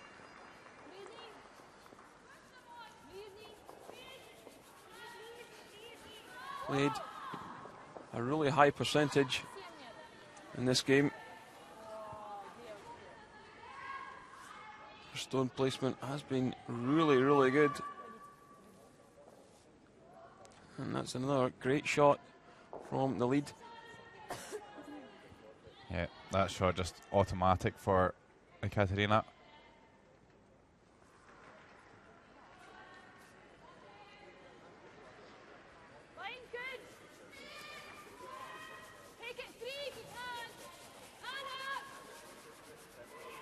Claire Hamilton, the pharmacist. I don't know how much time she gets to practice being a pharmacist. These girls are pretty much full-time curlers. Spend a lot of time in the gym, a lot of time in the ice rink, a lot of time on the tour. Spend a lot of time in Canada.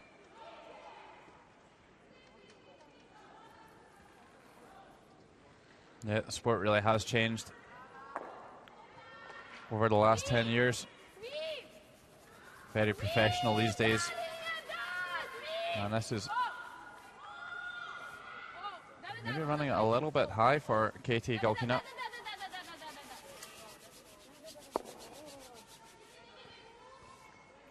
Removes the danger from the center of play.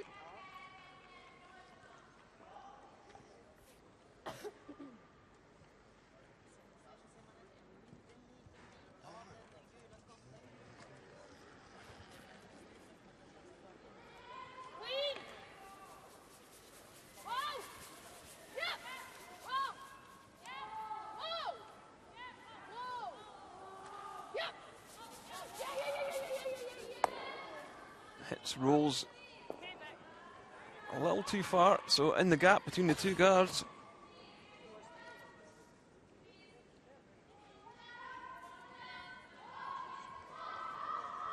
So Russia with a chance to play the hit and the roll either way.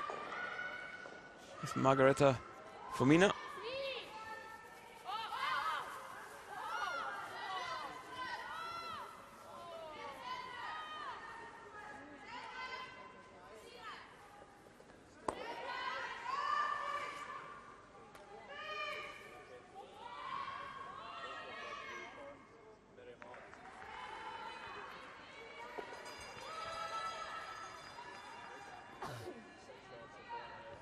Switzerland starting to turn the screw on Germany. Taking 3 in the 7th end to take a 6-4 lead over Andrea Schopp's Germany. So this game getting more and more important for Scotland. They will not want to be in a 3-game jam for 4th place in the Page playoff.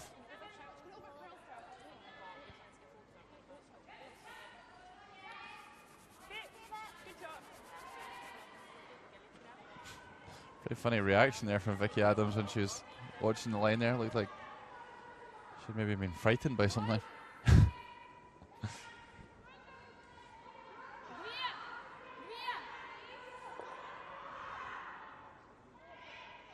Slips a little too deep, and with the extra running comes out the other side of the guard.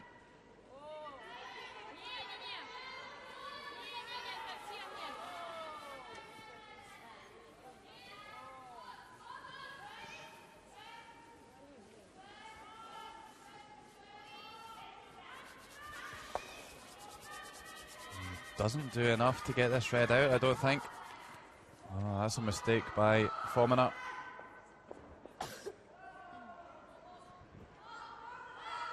And here's Scotland again coming around the centre guard.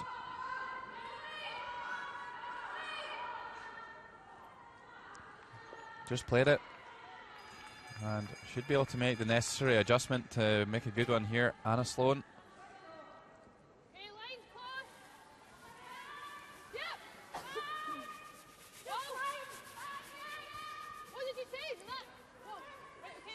Yeah, really important to get a cover with this one. Can't afford to slip back tee.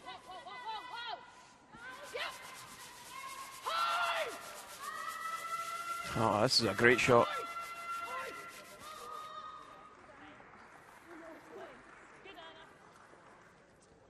Great draw by Anna Sloan. Pravivka not spending too much time in the hack here. They're going to try and blast the centre of play open.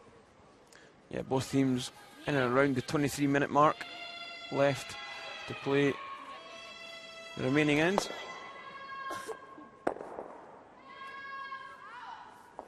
So he does manage to pull the guard off and pick the one at the back 12 as well.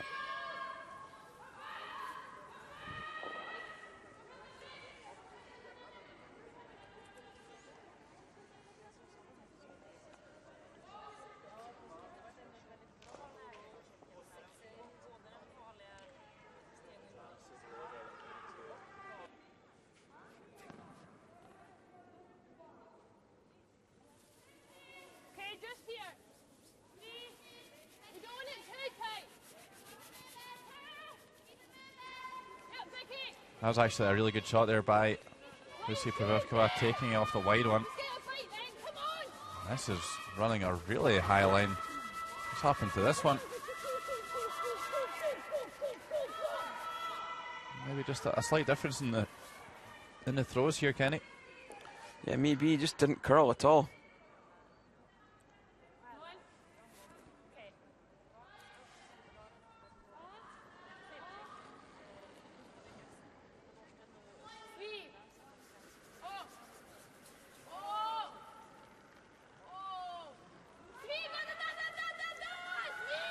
Really jumped on this one late on. Tried to take it the other way. Good attempt. Just erred a little bit on the safe side. They knew that hitting and rolling out there wasn't an option.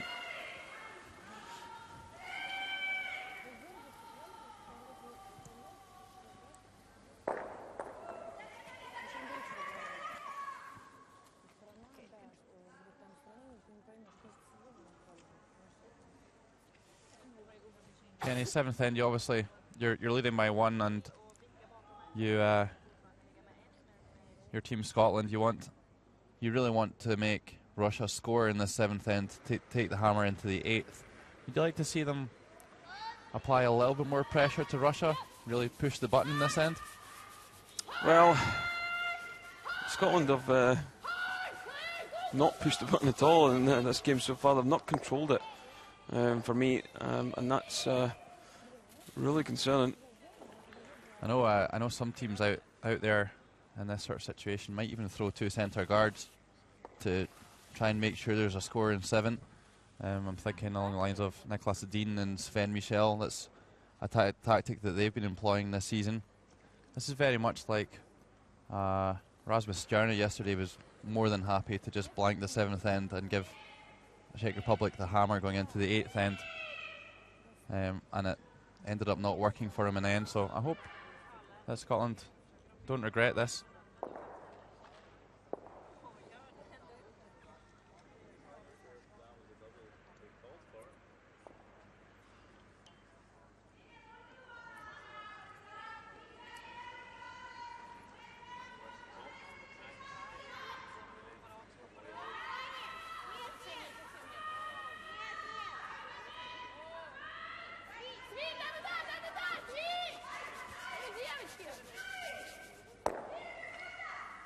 So do play a takeout, but don't roll anywhere.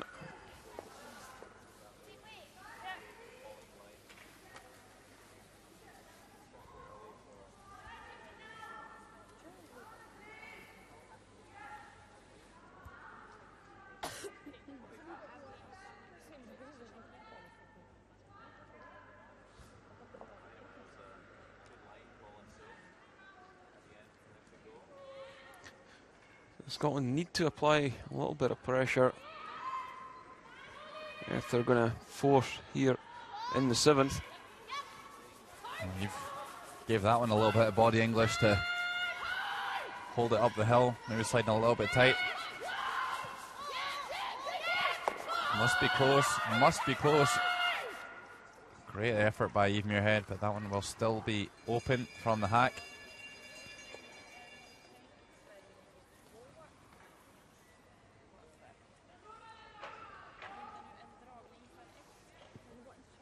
I think Eve proving there that curling slide isn't really a kind of robotic linear motion. It's very much your feeling for where you are, where the stone is when you're sliding out, and making the correct adjustment with the release. Yeah, you're certainly on the same page with that one, Logan.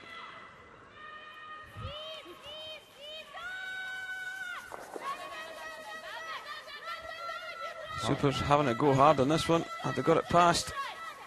Yep, they've done enough. And they roll out of play. So 7th will be blanked. Yeah, really needed to push a little bit harder there, Scotland, to try and get the force. Russia, I think, achieved their goal for that end, and however, they still trail Scotland by 5 shots to 4.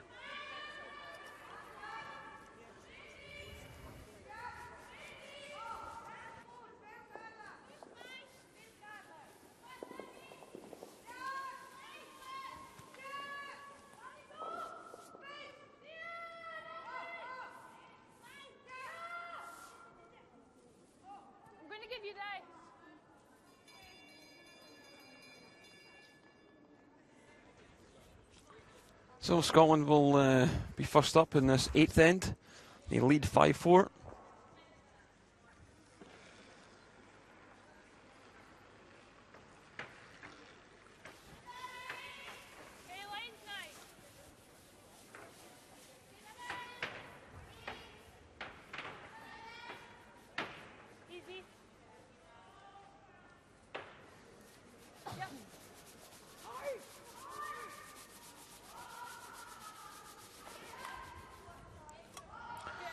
Scotland trying to bring the play into the house. They wanted that one top of the forefoot.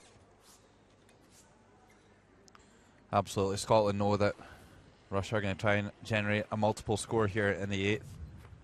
Katerina Galkina playing 87% today. Yeah, Scotland know that Russia are going to ignore that stone on the centre line and throw some corner guards.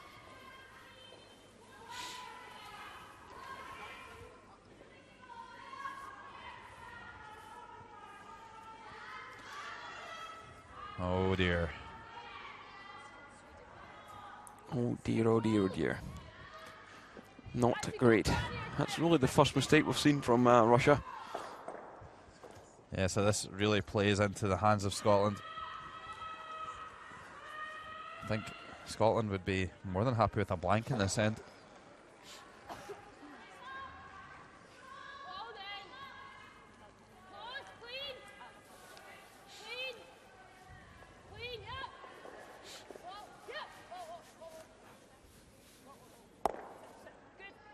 We've talked a lot about Scotland's positioning in the table and how important it is to win this game to stay out of the tiebreakers. But what about Russia? Czech Republic currently beating Sweden by 6 shots to 3. So if Russia could win this game, then they could well go through top of the round robin and get the all-important hammer in the page 1-2 game.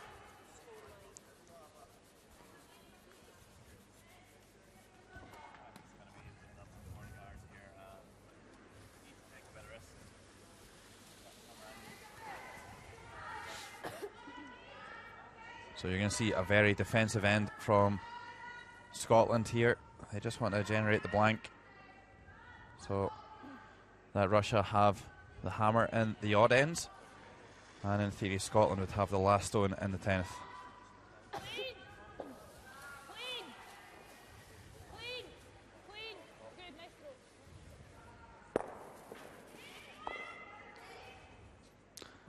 Oh, that's a great result. The only slight problem with that is they're a little bit staggered, so there could be an option for Russia to come around those stones at some point. Does open up the freeze as well on that stone in the forefoot. Fomina, 82%.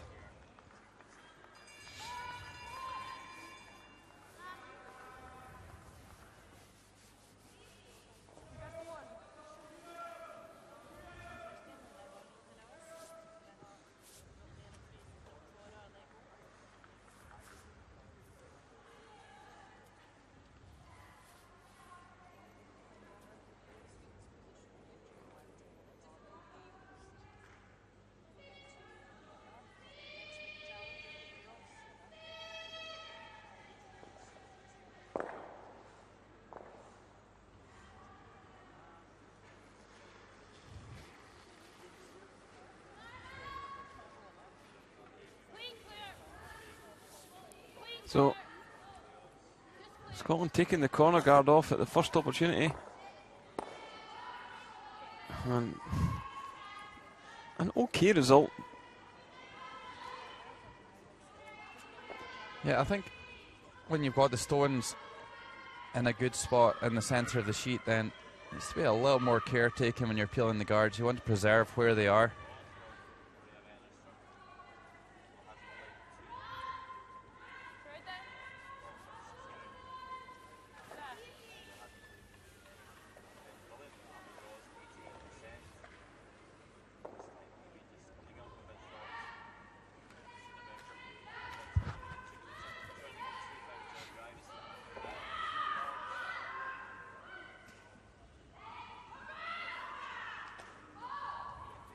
Yeah, it needs to be another peel for Eve.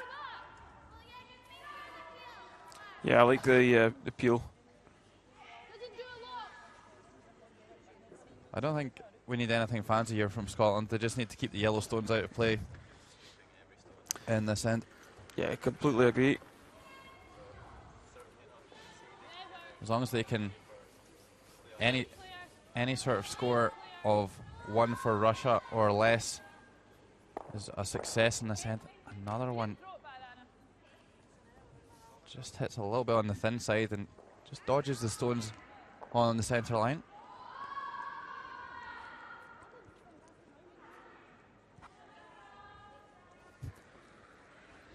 So I think Russia now deciding they're going to make a play on this one in the forefoot.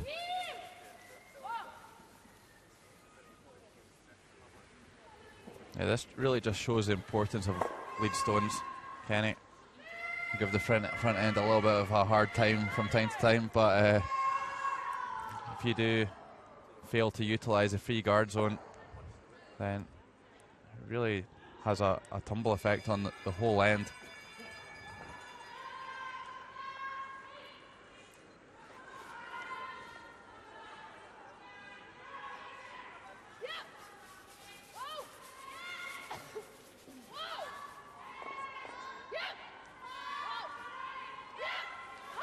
So how's this one looking from Anna Sloan? Hits and runs to the wing. It's a good shot there.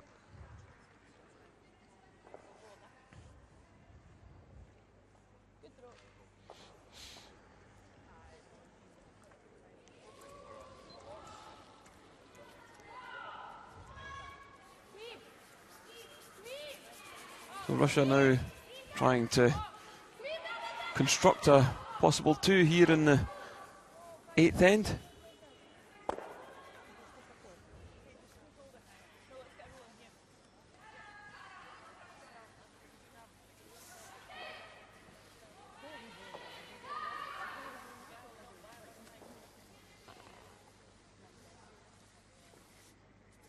It's quite a strange situation this for Scotland, because they do have 2 reds in the house. They're trying to hit and roll in, but almost their preferred result is for Russia to blank this rather than to take 1.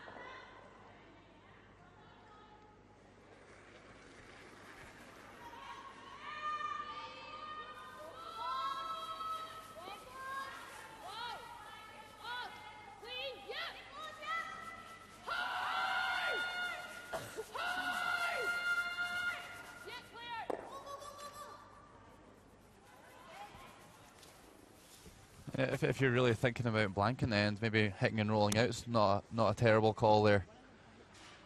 But so Russia decision time. What do you do? To be honest, I'd quite like to see them throw a draw. Draw one around that stone at the front of the house. Russia will really want to score 2 here. We said it was going to get interesting down the stretch. It would really be a test of the women's teams.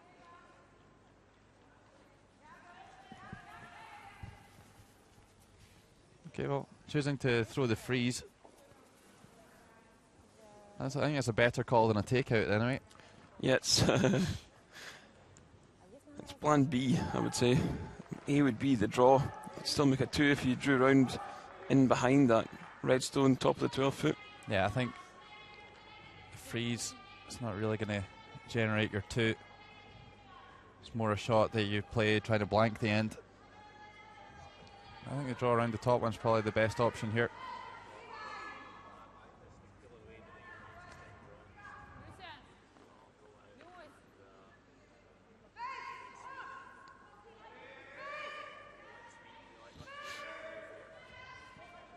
Okay, so Anna Sidorova,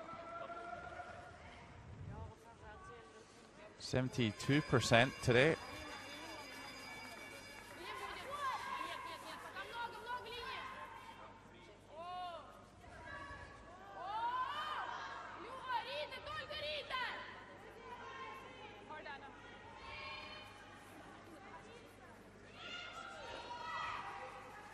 Some suspect brushwork there from Follman up.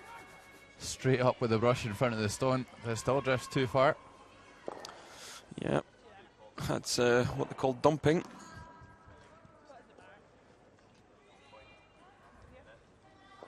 You like a good dump, don't you, Kenny? I know I don't. It's a part of the game. It's blatant, outright cheating. Really, it can't be excused.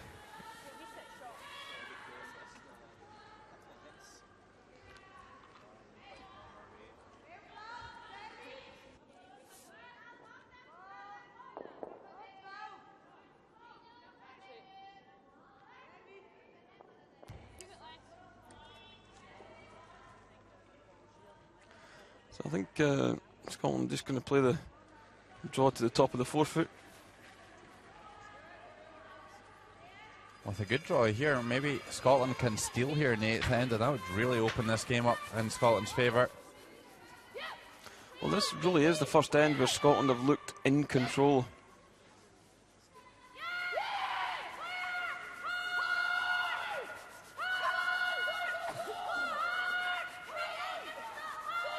That's a great draw. No double really there to sit short or pick up a 2, so it's just going to be a straightforward draw. Triple for 3, Kenny? I think you'd probably see Rasmus Stjerna having a pop at that. Nah, I don't think there's a triple there for 3. You end up jamming that one and giving up 2. So. No, this is absolutely the right call.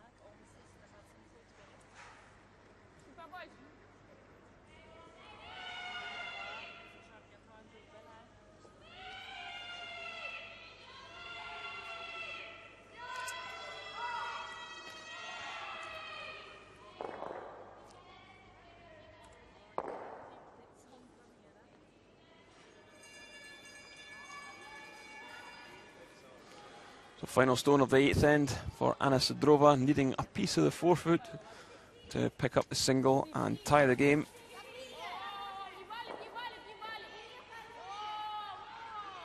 Super's looking relatively happy.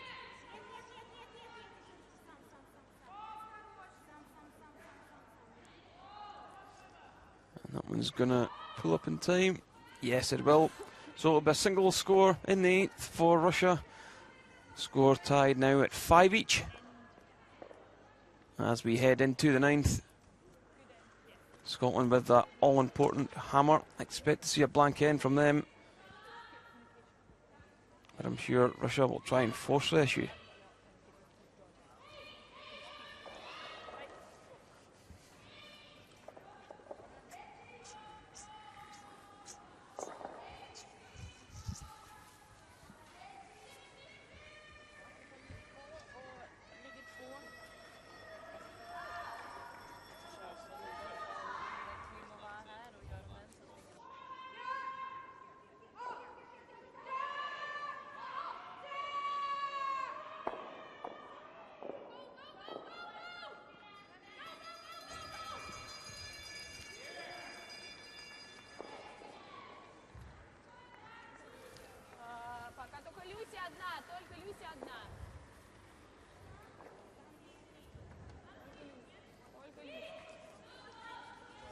Into the 9th end, Katerina Galkina for Russia, playing lead.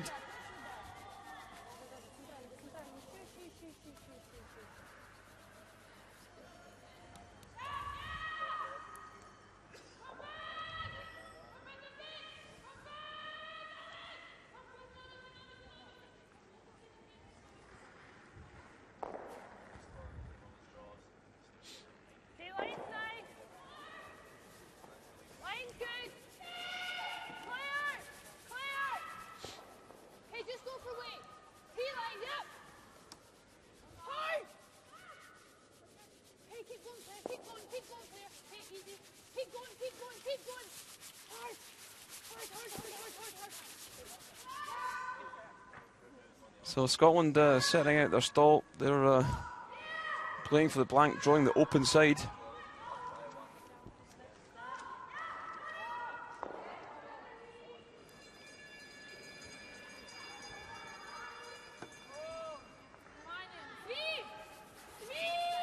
Oh, Kenny. Kenny. Russia falling for the oldest trick in the book. They really need to force in this end. And they put up a good, tight centre guard. Scotland draw the wing. And the shot that they want to see is a Russian takeout on that winger. Really need to be throwing a double centre in this situation. And now it's going to be very, very difficult for Russia to force a score in this end.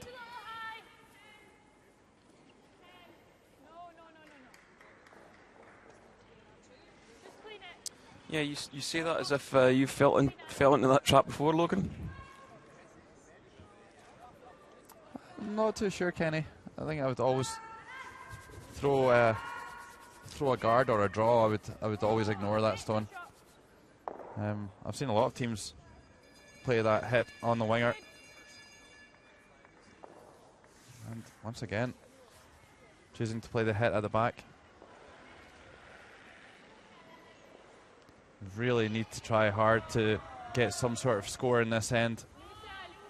Either a steal or a score of 1 for Scotland.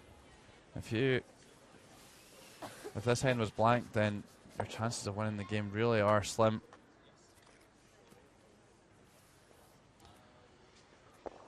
And this is far, far too easy for Scotland.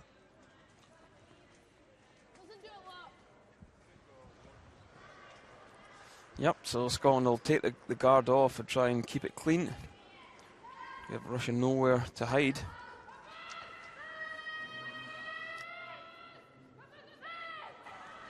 We often make some kind of fly comments about women's curling, Kenny, but I think this is really one of the biggest differences between the men's and the women's teams.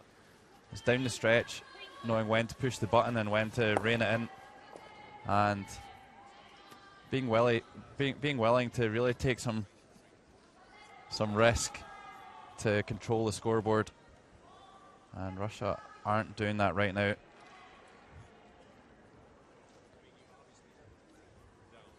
So the big difference between Czech Republic and Denmark was Jiří Snetil's ability to push the button when required and play offensive. And that resulted in him controlling the scoreboard and taking hammer in the 8th and 10th. And ultimately getting that draw to the 4-foot to win the game and go into the 1-2 Page game.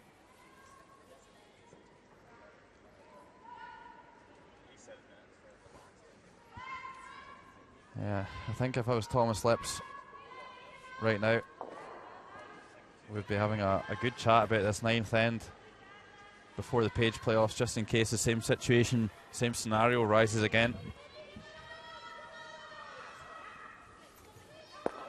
Yeah, they've got to agree with you, Logan. Coaching staff probably need to do a few training sessions with the team. I'm just looking at Thomas just now and he's sitting there shaking his head.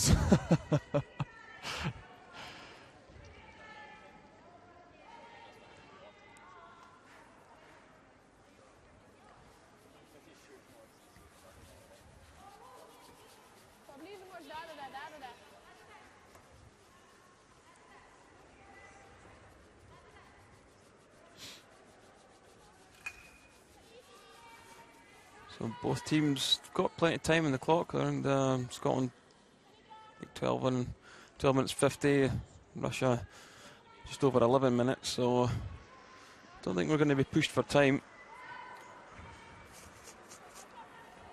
Scotland have used their coach interaction, Russia haven't.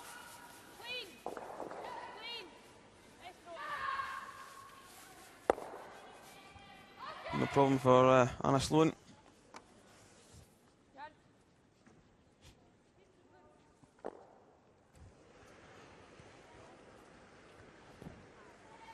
Yeah, disappointing end here from Russia. I think this is a perfect example of how not to play the 9th end when your peels without the hammer. Just making life so simple for Scotland.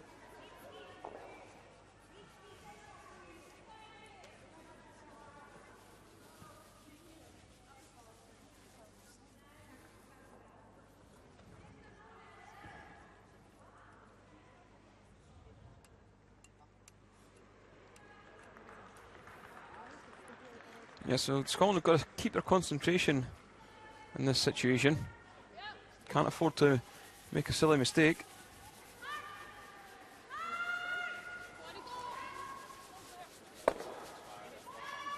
Anna gets the guard off. So Italy have dispatched Hungary.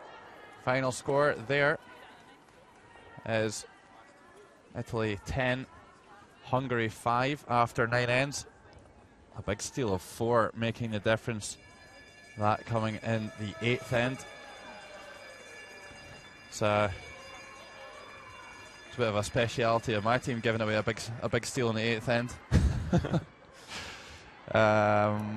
So Italy starting to show some of the form that took them to the European Championship final in 2006, but just a little bit too late. They, of course, played a super draw to defeat Denmark last night, and they will finish their European campaign on 4 wins and 5 losses.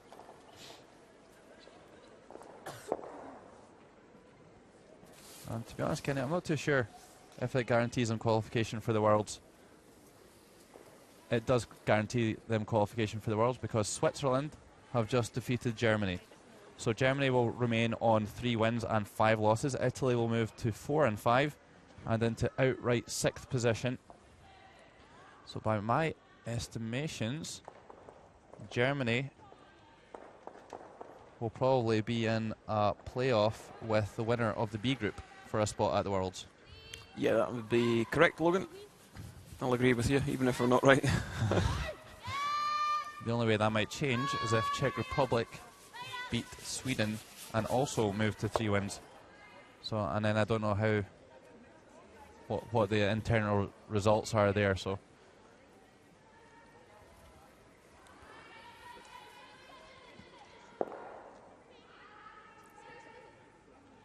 Yeah, so we're just going through the formalities now in this 9th end.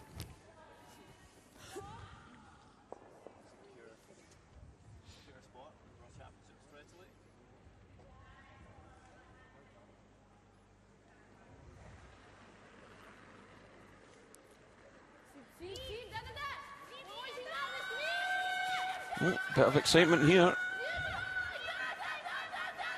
Yeah, she set her intern off a little bit in the last end, and she's really testing the sweepers on this one too. Does enough to get it out.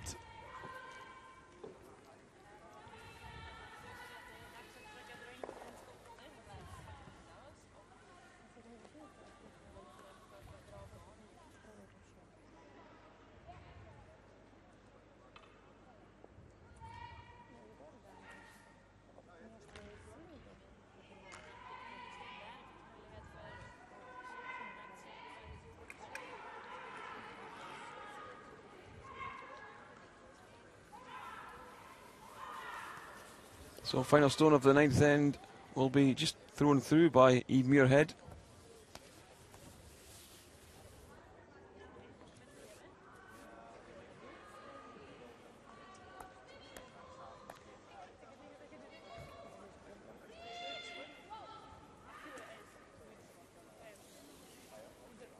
So into the 10th, the game tied 5 each. Scotland beginning to apply some pressure now in the latter part of this game.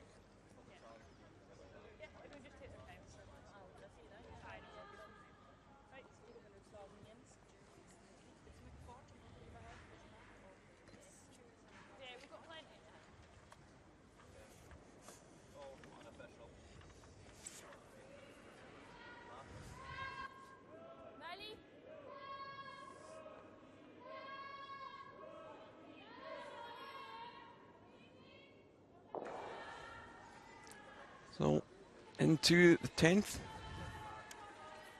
and Russia needing to steal.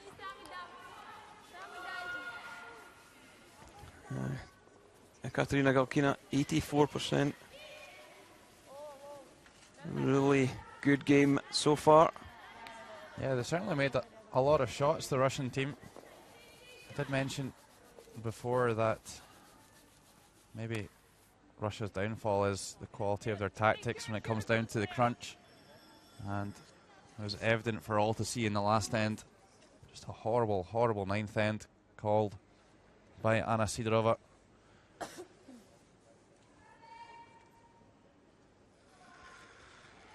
Okay, so Claire Hamilton just playing it a quiet way and trying to play the tick shot here.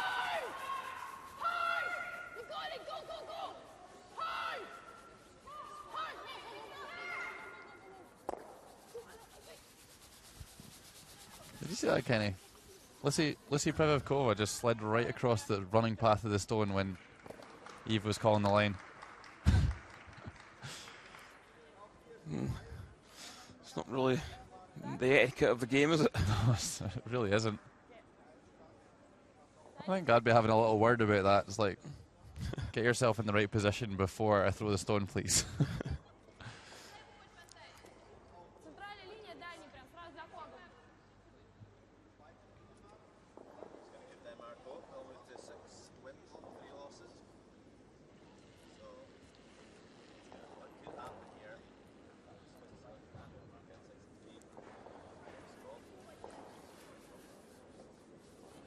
So if I should get a double guard on, they look pretty good for the steal. Denmark have absolutely murdered Finland on sheet 8. A must-win game for the Danes.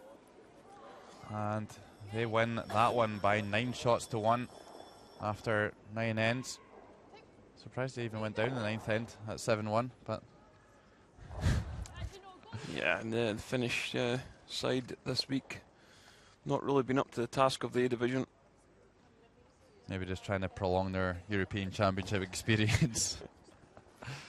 So Denmark will move to 6 wins and 3 losses alongside Switzerland on 6 and 3. Scotland currently on 6 and 2. So such a crucial game for Scotland.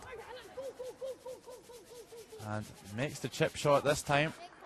Well played by Claire Hamilton. I think you would have seen a lot of teams play a draw there, Kenny? I think you would have, but if you've got a lead of Claire Hamilton's ability and you're confident of the shot being made, you just put the brush down and call the tick.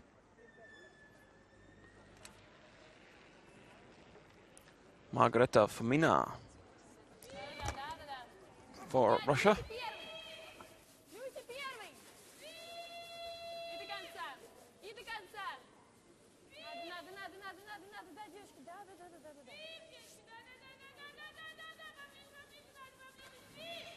Playing the draw, and this one cutting in really nice, but you're not going to win a game with a stone in the 8 foot. I think they would have wanted that Yellowstone a little bit closer to the centre line as well. But what they can do here, Russia, is they can create good separation on their stones.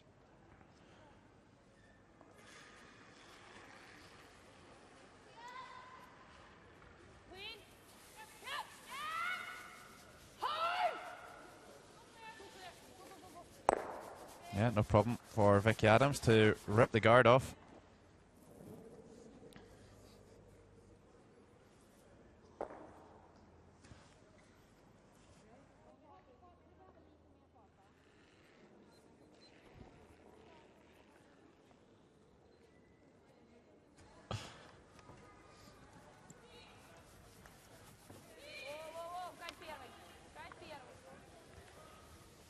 So Russia looking to just continue throwing the guard. I think they know the stone in 8 foot's not really good enough.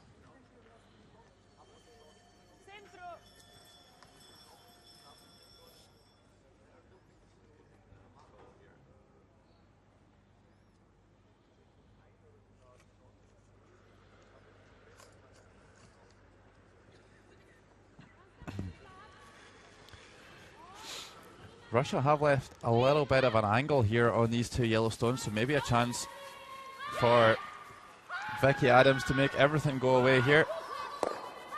Oh, terrific shot here by Vicky Adams. Gets everything clear from the centre line. Super play by the Scottish second. And the centre play is wide open here.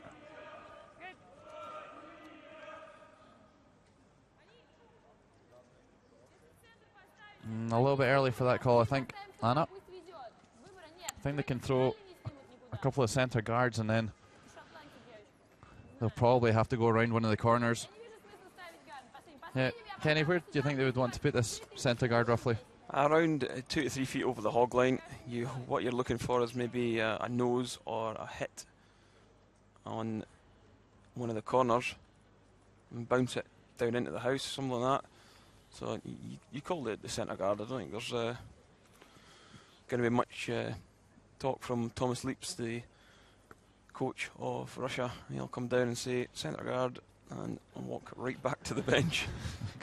Get back to his comfy seat with his cup of coffee. Yes, yeah. You know what to do, get on with it.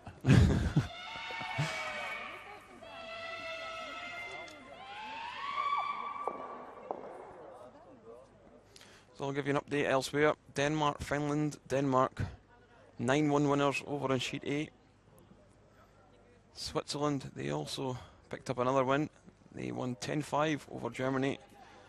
And the Italians had a 10-5 win also over Hungary.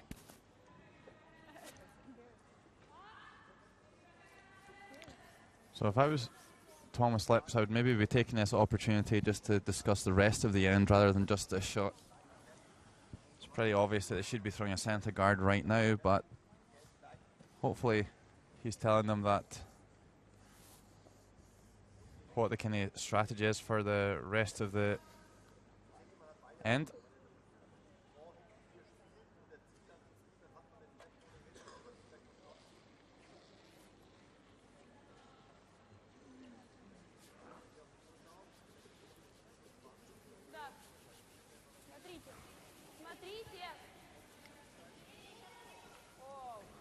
Okay, so I think Thomas Lips trying to get a little bit creative and asking them to put it a little bit off centre. Yeah, well, I don't agree with that at all. Yeah, I wonder why that is. He maybe thinks, maybe he wants to play Anna Sloan on her end turn and feels that they might get a miss from her over there. I don't think so. Never know.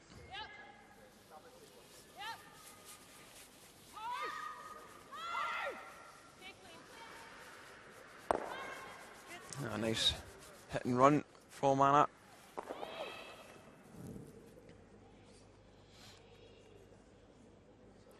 So some good play from Scotland to keep things pretty tidy. Yeah, they're really doing good work of this, but must be said, Russia, for me, could have done a lot more to make things difficult for the Scots.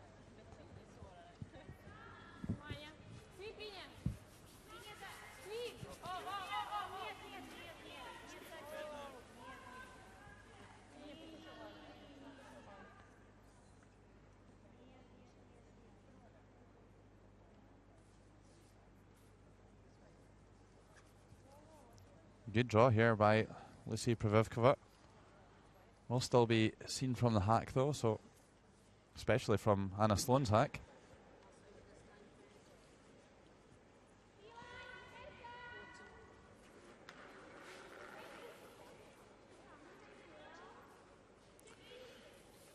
Yeah, should be able to see a little more than you would if you were a right-handed player.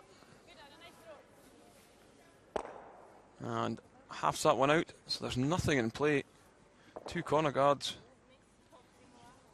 Yeah, this is just a dream scenario for Eve Muirhead. Worst case, she's going to be facing 2 stones in the house, but no guards really in play.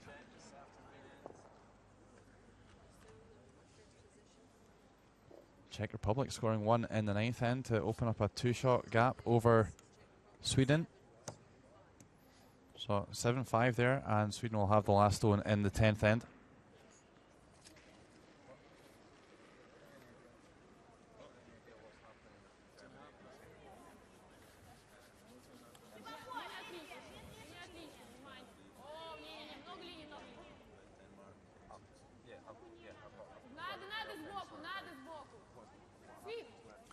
So again, trying to come round the guard.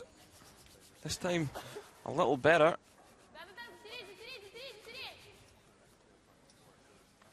So Scotland just going to draw the open side of the forefoot. The reason they're doing that, and it means that they're forcing Russia to make a play in it. And it would mean that also Eve would possibly get her feel with the draw weight if needed.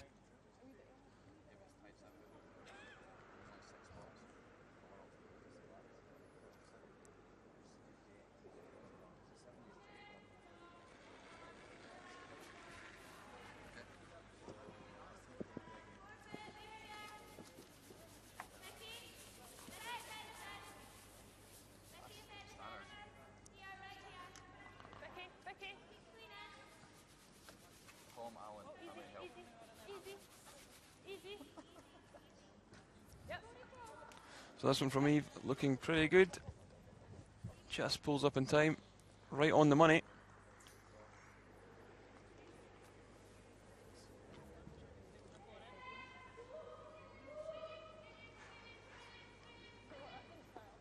Well, what that says to me is that Eve probably wants to throw a takeout with her last stone rather than a draw.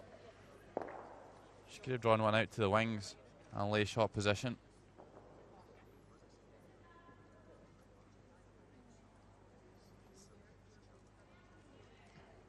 Well, I don't think you need to overthink this too much. You just need to hit and stick and lie to it.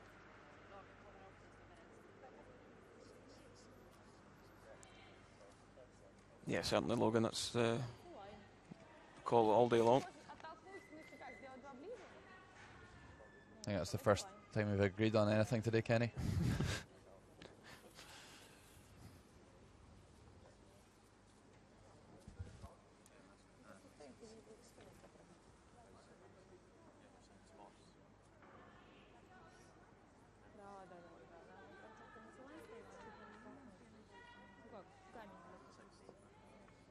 So final stone for Anna Sidrova.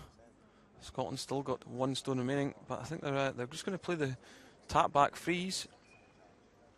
So difficult shot for the skip.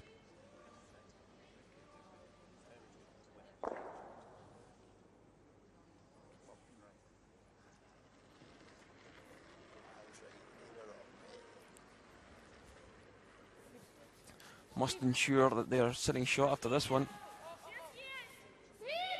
The line looks a little tight though. Supers are on this.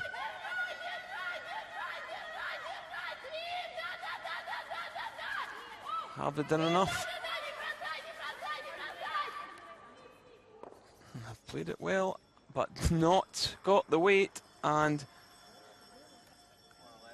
I think it's going to be a one red. Yes, it is. The handshake is offered, and it's a win for Scotland.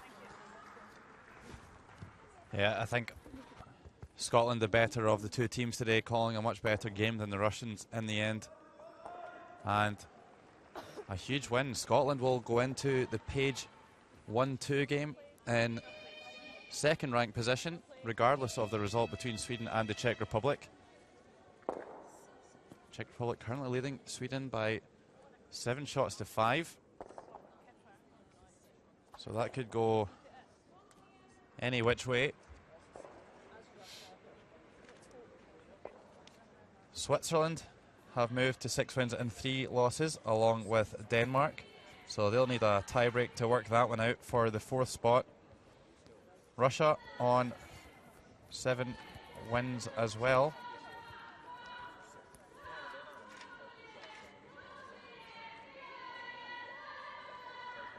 Okay, so actually if Sweden lose, then that might affect Scotland's overall ranking, because Sweden, Russia and Scotland will all have beat each other. So it would then go down to draw shot challenge. Bear with me while I work this one out.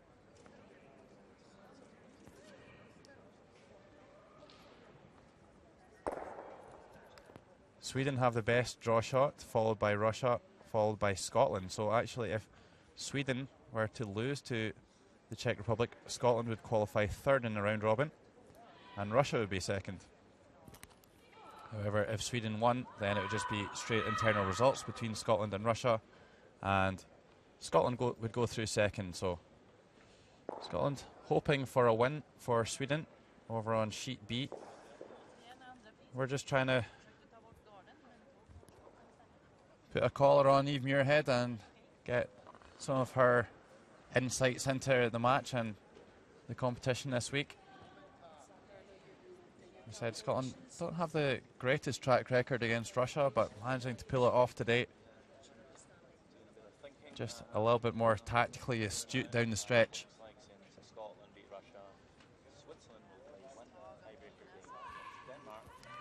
And also, in other news, Italy qualify 6th and also for the World Championships. Germany on 3 wins, and Czech Republic, if they could beat Sweden, then they would move to 3 wins and tie for 7th. So there would be a tiebreak game to find out who the outright 7th place is between Czech Republic and Germany for a challenge game against the winner of the B group for the final spot at the World Championships. Czech Republic still with work to do out there though, leading Sweden in the last end by 2 shots currently.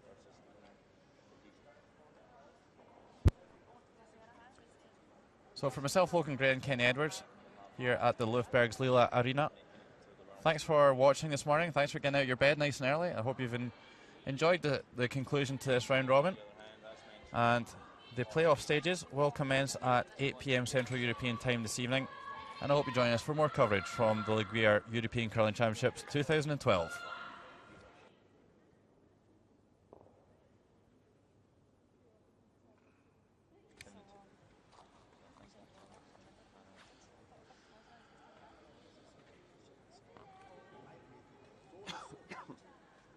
Sander, am I right in thinking that if Sweden win, Scotland go second, but if they lose, Scotland are third because of the draws? Okay, so basically, right, if Sweden lose, Sweden,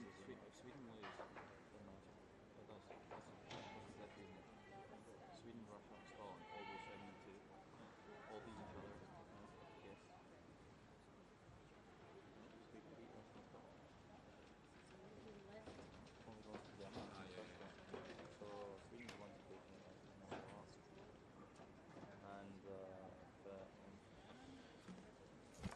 Russia's 7-2, so I think Scotland goes ahead. Yeah, okay. Oh, yeah. Okay. That sounds good.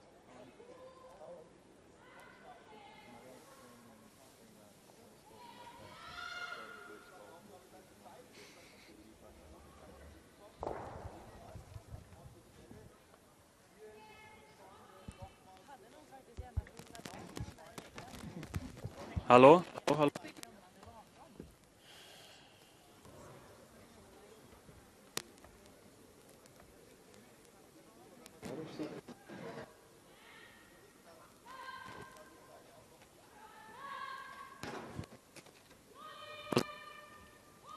Nu.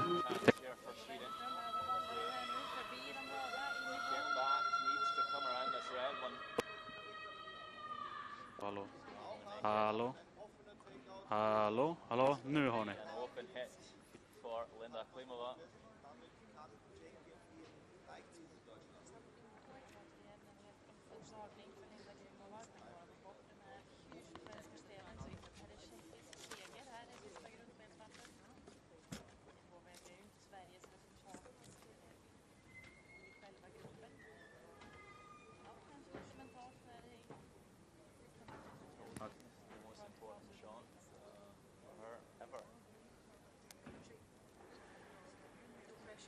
Jobben. För nu har ni, va?